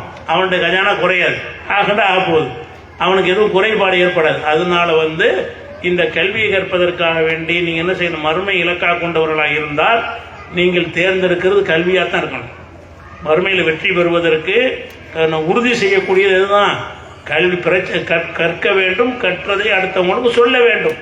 இந்த ஒரு நிலையில வந்து வயசானவங்க, நடுத்தரமானவங்க, புள்ள குட்டி வச்சிருக்கிறவங்க எல்லாருமே என்ன செய்யலாம், அவங்களுக்கான ஒரு நேரத்தை ஒதுக்கி அதை வந்து நீங்க படிச்சீங்கன்னு சொன்னா, ஒரு வருஷத்துல ஓரளவுக்கு மார்க்கத்தை அறிஞ்சீங்கன்னு சொன்னா, அறிஞ்ச மார்க்கத்தை நீங்கள் இன்னும் சொல்ல போனா உங்க பிள்ளைகளுக்கு சொல்லிக் கொடுப்பீங்களா, அந்த அளவுக்கு நன்மை கிடைக்கும்ல. நீங்க மார்க்கத்தை அறிஞ்சீங்கன்னு சொன்னா, உங்க குடும்பத்தில் உள்ள ஒரு கணவருக்கோ சகோதரருக்கோ உங்க பிள்ளைகளுக்கோ நல்ல முறையில் வளர்த்தீங்கன்னு சொன்னா அதுக்கு நன்மை உங்களுக்கு கிடைக்கத்தானே செய்யும். அதுக்காக வேண்டிய படிக்கத்தானே வேண்டி இருக்கிறது. அதனால இந்த மார்க்க கல்வியை கற்பதில் வந்து இவங்க கற்றபடி செயல்படணும் என்பதை அவங்களுக்கு சொல்லிக் கொடுறேன். நீங்கள் கற்காமல் இருக்கிறீங்கல்ல, பயான் மட்டும் கேட்டு போகாமல் மார்க்கத்தை நல்ல முறையில் பேசிக்கிலேருந்து அடிப்படையிலேருந்து விளங்கி படிக்கிறீங்கல்ல, அப்படி படிக்க நீங்கள் அதிகமானவர் முன் வந்தீர்கள் என்று சொன்னால் உங்களுடைய மறுமை வெற்றி என்ன செஞ்சிடும், எளிதாயிடும். மறுமை வெற்றி உறுதியாகிவிடும் என்பதை மாத்திரம் இந்த நேரத்தில் ஒரு சுருக்கமான ஒரு உரையாக கூறிக்கொண்டு நிறைவு செய்கிறேன். வாஹிர் தாவானா அனில் அல்ஹம்துலில்லாஹி ரப்பில் ஆலமீன். அஸ்ஸலாமு அலைக்கும்.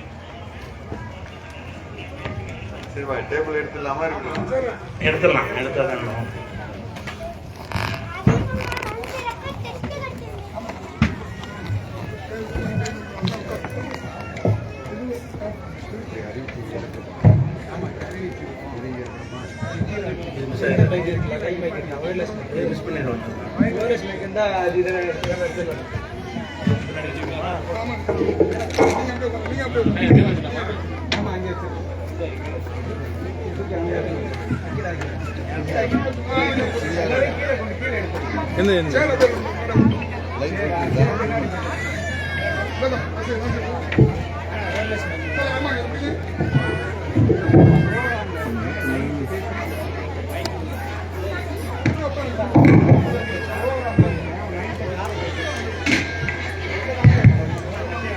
ஹலோ ஹலோ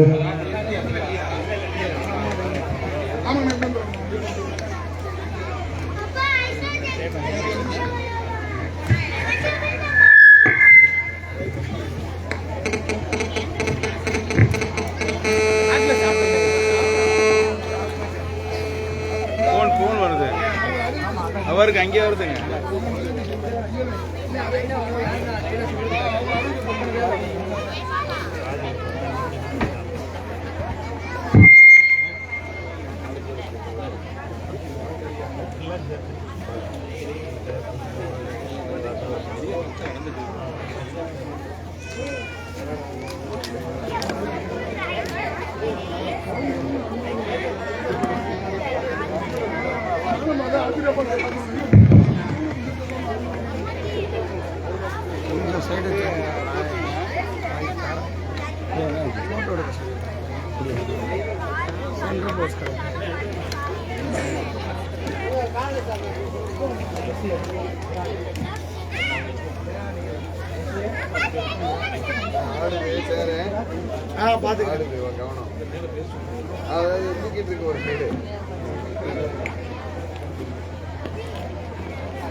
அடுத்ததாக பட்டமளிக்கும் நிகழ்ச்சி என் பர்கத் நிஷா.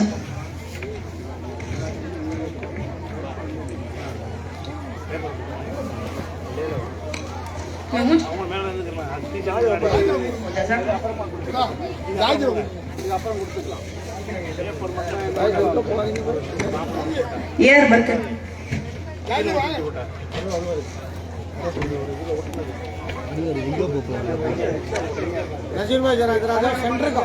தமீமா இரு இரு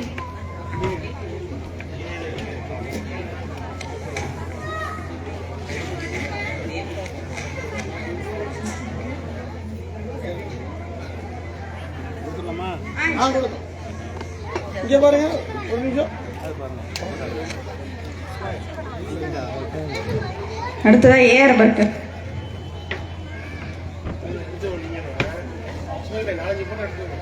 இங்க பாருங்க. எஸ் தமீமா. சஹானா கொஞ்சம் நில்லுங்க, கொஞ்சம் போட்டோ எடுக்கிற முடியும் நில்லுங்க. ஷால் இங்க பாருங்க.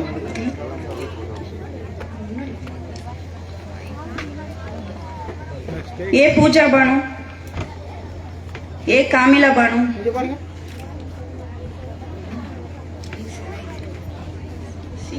ये तो आता है उसको मिलने में ये तो आता नहीं होगा.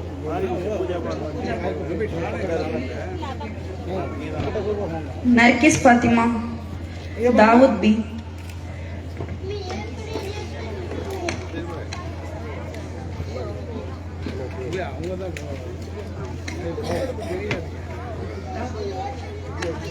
जय गौसी निसा. नरकिस फातिमा.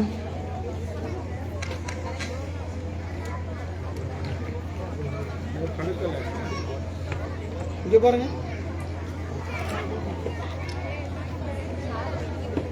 தாவூத் பி, கொஞ்சம் முன்னாடி கொஞ்சம் முன்னாடி முபீன், முன்னாடி கொஞ்சம் முன்னாடி. ஷபானா, ஹபீபு நிஷா,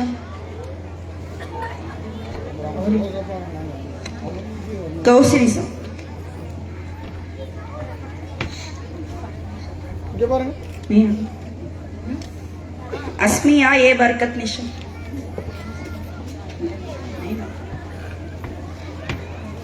இங்க பாருங்க. முஃபாஹிமா முபீன், எம் ஷபானா, இங்க பாருங்க. நஃபீசா தஸ்மியா,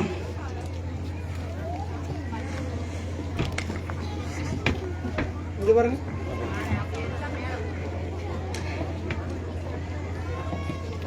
ஏ பர்கத் நிஷா,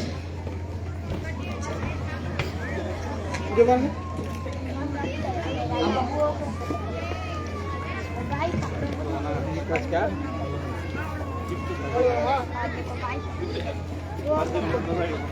நிர்வாகிகள்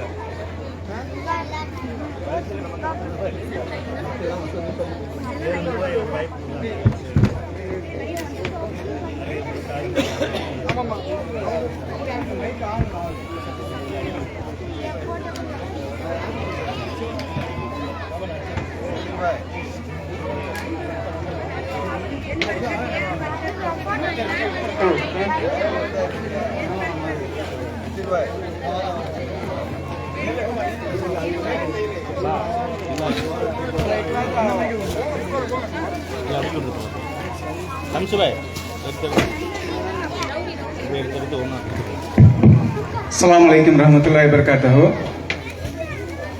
மாணவிகளுக்கு தேசிய தகுதி கூட்டமைப்புடைய மாநில துணைத் தலைவர் சகோதரர் அதிரை தாஜித் பயான் அவர்களும் மாநில துணை பொதுச் செயலாளர் சகோதரர் புரையார் அலி அகமது அவர்கள் பரிசுகள் வழங்குவார்கள்.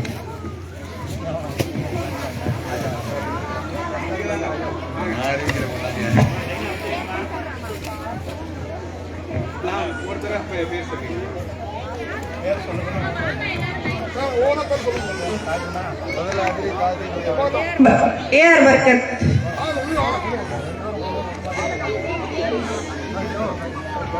முன்னாடி வாங்க. பாய் இங்க பாருங்க. பாய் வந்து தமீமா, இங்க பாருங்க.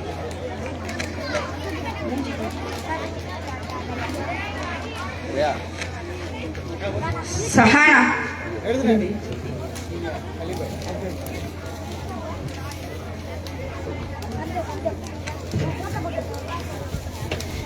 இங்க பாருங்க. ஜே கௌசி நிசா, கௌசி நிசா, இங்க பாருங்க. கே தாவூத் பி,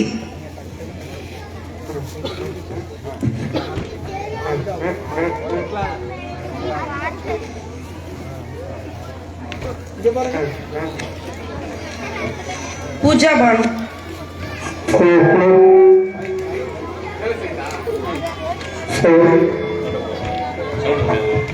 மாவட்ட செயலாளர் ஆர்வை ஜாகீர் மேல வாங்க.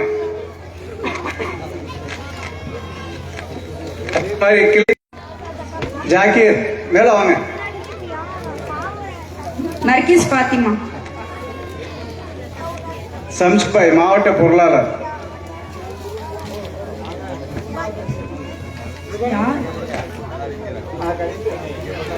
முபீன், இங்க பாருங்க. ஷபானா, அக்பர் வாங்க. அழைப்பு கொடுத்துட்டே. அடுத்ததாக இங்க பாருங்க.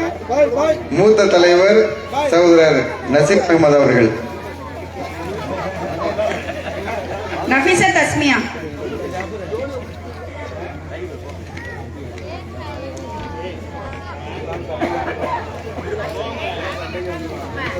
ஏ பர்கத் நிஷா,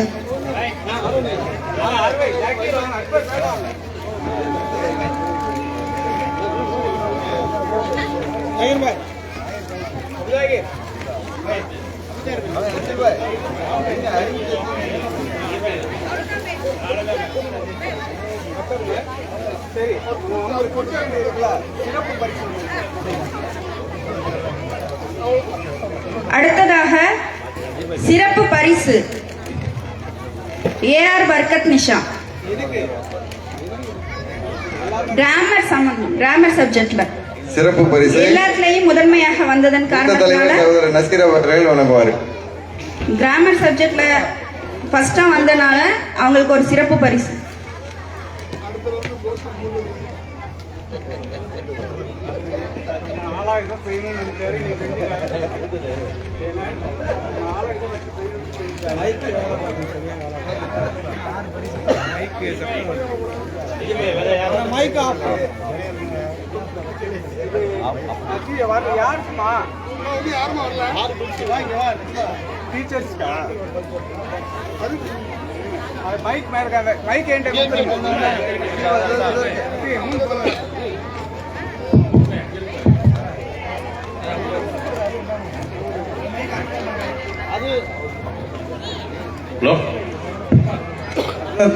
அடுத்ததாக அன்னிசா பெண்கள் கல்லூரியுடைய ஆசிரியர்கள் அப்படியே கொஞ்சம் வந்தீங்கன்னா, அன்னிசா ஆசிரியர்கள்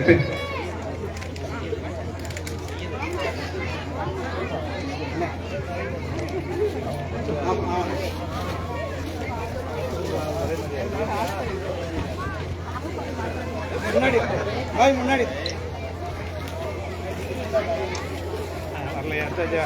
கொஞ்சம் முன்னாடி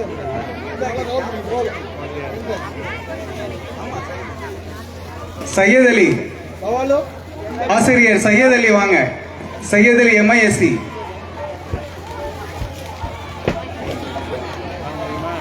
இங்க பாருங்க.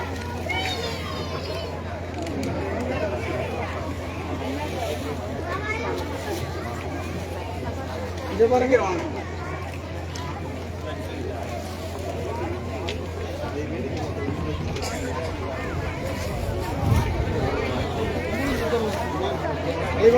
இங்க பாருங்க.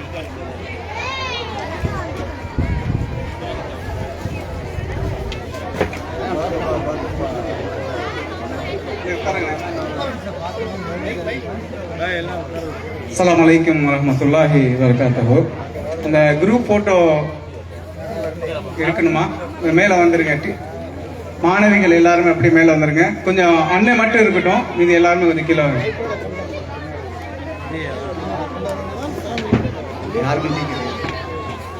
இங்க டீ கொஞ்சம் கொண்டு வாங்கம்மா. ஸ்டேஜில் இருக்கிற எல்லாத்தையுமே மறந்துட்டீங்க. நசீர் பாய் கொஞ்சம் சென்டருக்கே தான் அக்கே நவுத்து கொஞ்சம் நவுத்து. போதும் உட்காருங்க. அப்படியே எல்லாமே கொஞ்சம் மாணவிகள், அன்னிசா மாணவிகள் அப்படியே மேலே வாங்க. நின்றுக்கிட்டோங்க.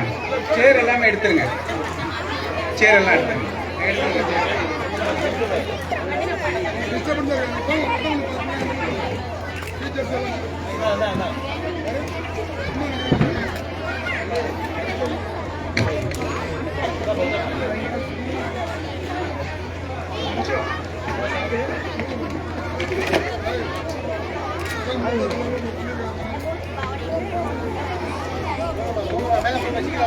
அப்படியே மேல வந்துருங்க.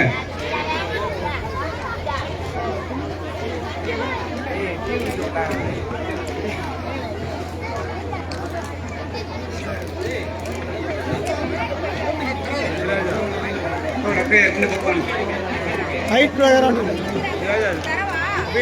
இங்கிட்டு வாங்க. ஹைட் பிரகாரம் கொஞ்சம் முன்னாடி வாங்க. இங்கிட்டு வாங்க. டீச்சர்ஸ் அப்படியே மேல போயிருங்க. இங்கிட்டு வாங்க. இங்கிட்டு வாங்கம்மா. ஒரு ஆள் இங்கிட்டு வாங்கம்மா. இங்கிட்டு ஒரு ஆள் வாங்க. அத தொப்பி ஏன் போடலையா நீங்க? அப்பவே போட்டுருக்கலாம்ல. போட்டுவோம் போட்டுவோம்.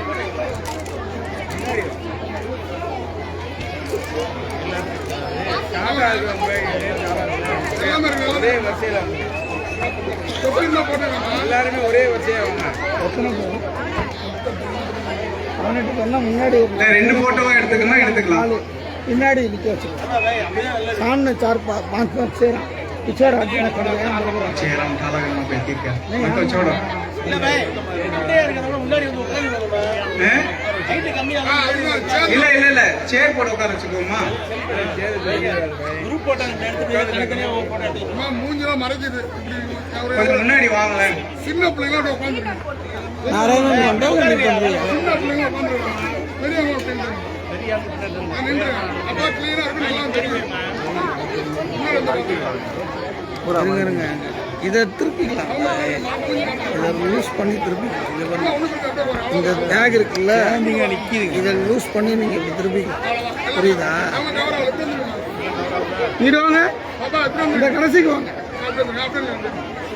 இங்கே வாங்க இந்த வாங்க அப்படி இல்லைங்க கொஞ்சம் முன்னாடி வாங்க கொஞ்சம் முன்னாடி வாங்க ரெடி இங்கே பாருங்க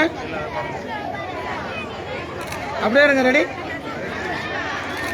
அப்படியே இருங்க நீங்களும் சர்டிஃபிகேட் காட்டலாமா மற்றவங்கள்ட்ட சர்டிஃபிகேட்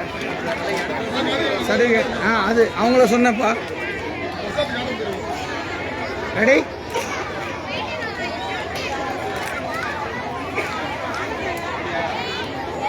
அப்படியே இருங்க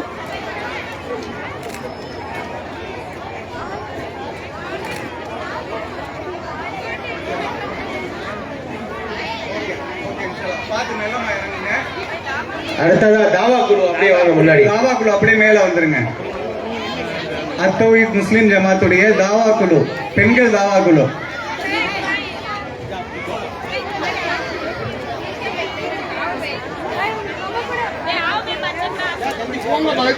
சேர்தல்ல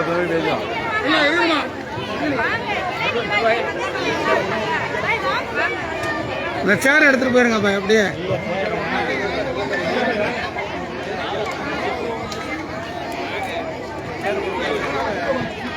பிஜிஎம் ரஃபிபாய் இங்க இருக்காரு.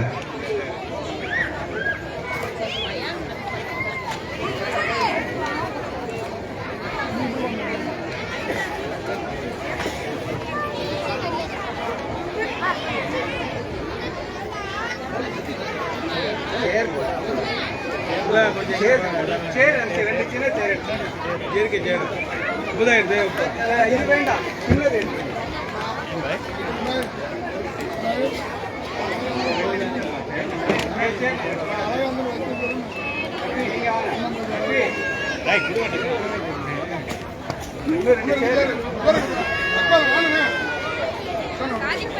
பெண்கள் தாபா குழு முன்னாடி வந்துருங்க. பெண்கள் தாபா குழு ஆயிஷாப்பா, ராமத் அப்பா அவங்களாம் அப்படியே கொஞ்சம் முன்னாடி வாங்க. அவங்கெல்லாம் தான்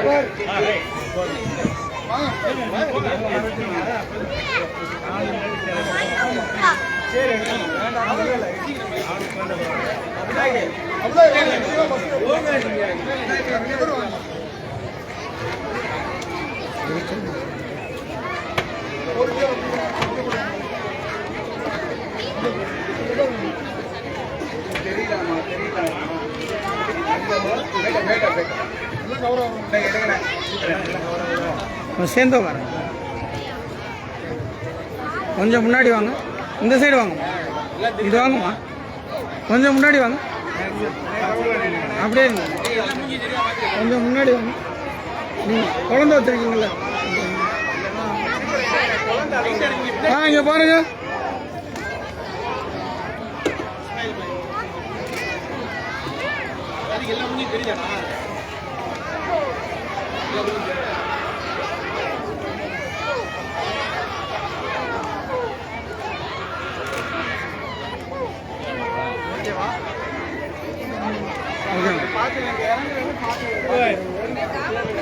அப்படியே அப்படியே சேருங்களா வைங்க, தேவைப்பட்டா எடுத்துக்கலாம். பாய் சேருங்க, அப்படியே பின்னாடி வைங்க, தேவைப்பட்டா எடுத்துக்கலாம்.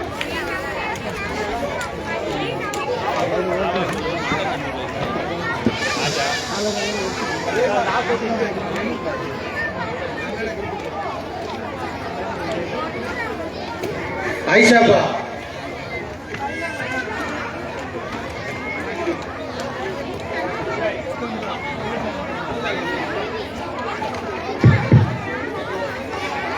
नजीर भाई, मट्टन नजीर भाई, जमील, ராஜா, இப்போ நிர்வாகிகள், இந்த பேரவை கிளை நிர்வாகிகள் கொஞ்சம் வாங்க. அப்படியே பேர் எதுவும் நான் விடுபட்டு இருந்தேன்னா கொஞ்சம் அப்படியே மேடைக்கு வந்துருங்க.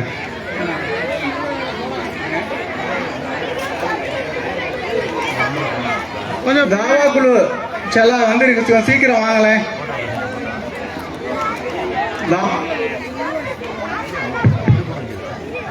தாவா குழுல இருக்கக்கூடிய பெண்கள் கொஞ்சம் வாங்க, டைம் ஆயிடுச்சு, சீக்கிரம் வாங்க.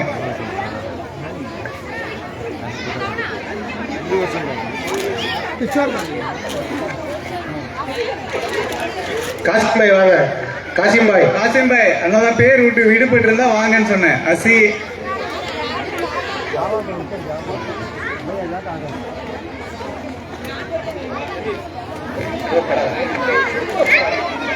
நாசி வாமா, மேல வாமா. அதே மாதிரி சசி அப்பா, அப்துல் ரஹ்மான், யூசுப் வந்திருக்காப்லையா? யூசுப், ஹுசேன். ஆமா பின்னாடி கொஞ்சம்.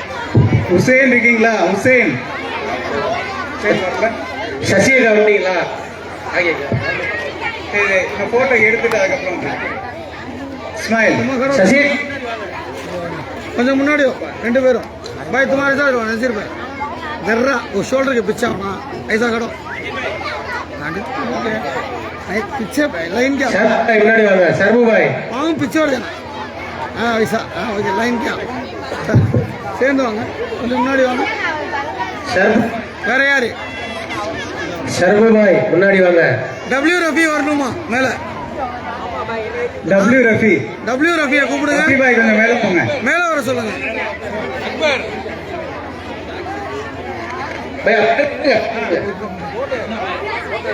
கூப்பிட்டாங்க போங்க.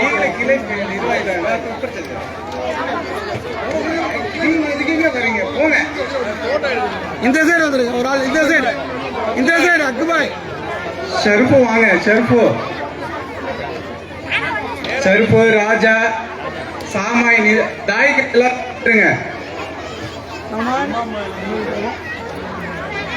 சாமாய் வாங்க. குழந்தை இருந்தா பரவாயில்ல வாங்க.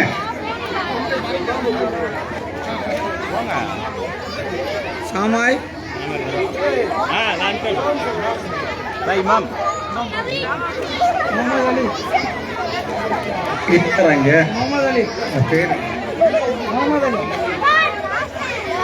मस्जिद के इमाम जरा ऊपर आओ, स्टेज का आओ.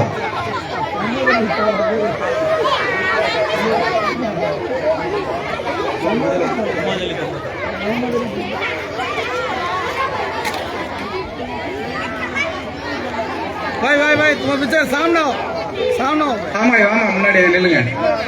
எல்லாமே கவர் ஆகுதான்னு பாத்துங்க.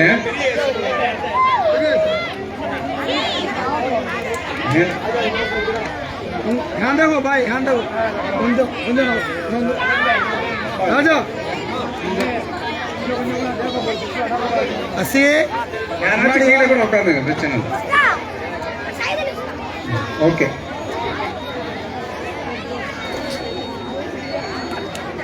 रेडी ये तुम्हारा बहुत सामान வயசான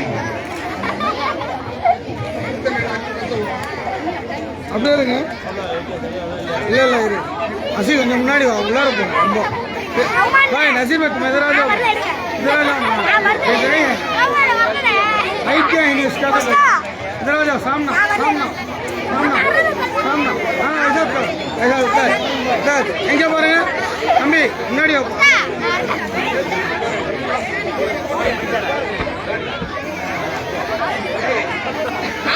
நீ இருவா, நீ வெளியே வா.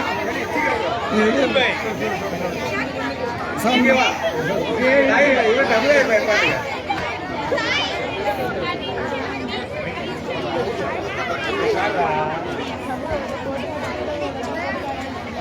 ரெடி அப்படியே இருங்க. ரெடி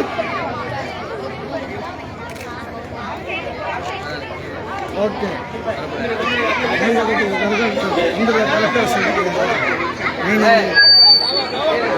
தாவா குழு, பெண்கள் தாவா குழு மட்டும் மேல வாங்க.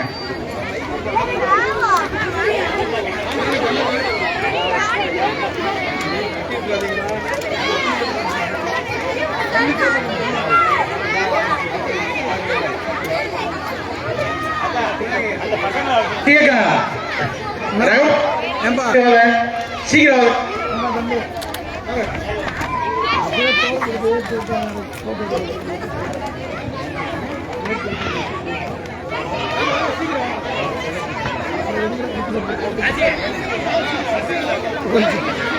சரிம்மா சரிம்மா கேட்க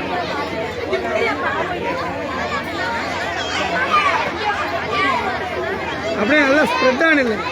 இங்கே வாங்க, பின்னாடி நிற்காதீங்க, இங்கிட்ட வாங்க, இங்கே இடம் இருக்கு, இங்கே வாங்க, இங்கே வாங்க, இங்கே இருக்கு, இடம் இருக்கு, இங்கே வாங்க, கோச்சிக்காம ஒரு செகண்ட்ல முடிஞ்சிடும். இங்கிட்ட வாங்க, முன்னாடி வாங்க, யாபம் வாங்க, பிக்சர் கிடையாது, பின்னாடி போவாங்க, இங்கே வாங்க, இங்கே பாருங்க, இது பிக்சர்ல ஓகேயா, முன்னாடி இல்லைங்க, கொஞ்சம் திரும்பி அப்படி இங்கே வந்துருங்க, இங்கிட்ட வந்துருங்க, இங்கிட்ட வாங்க, கொஞ்சம் பேக், இங்கே பாருங்க, கொஞ்சம் பேக் ஸ்ட்ரைட்டா, கொஞ்சம் பின்னாடி அவங்க அந்த அக்கா ஷோல்டர் பின்னாடி கொஞ்சம் முன்னாடி வாங்க,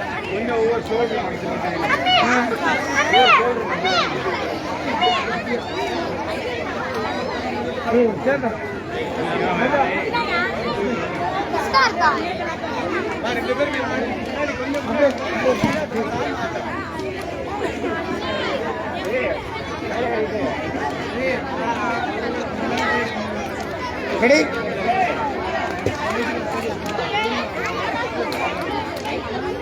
ஓ ரெடி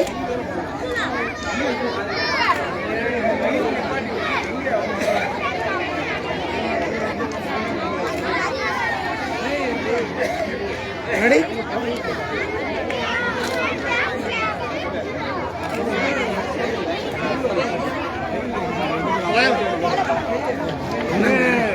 லைவ் ஓடிட்டு இருக்கு,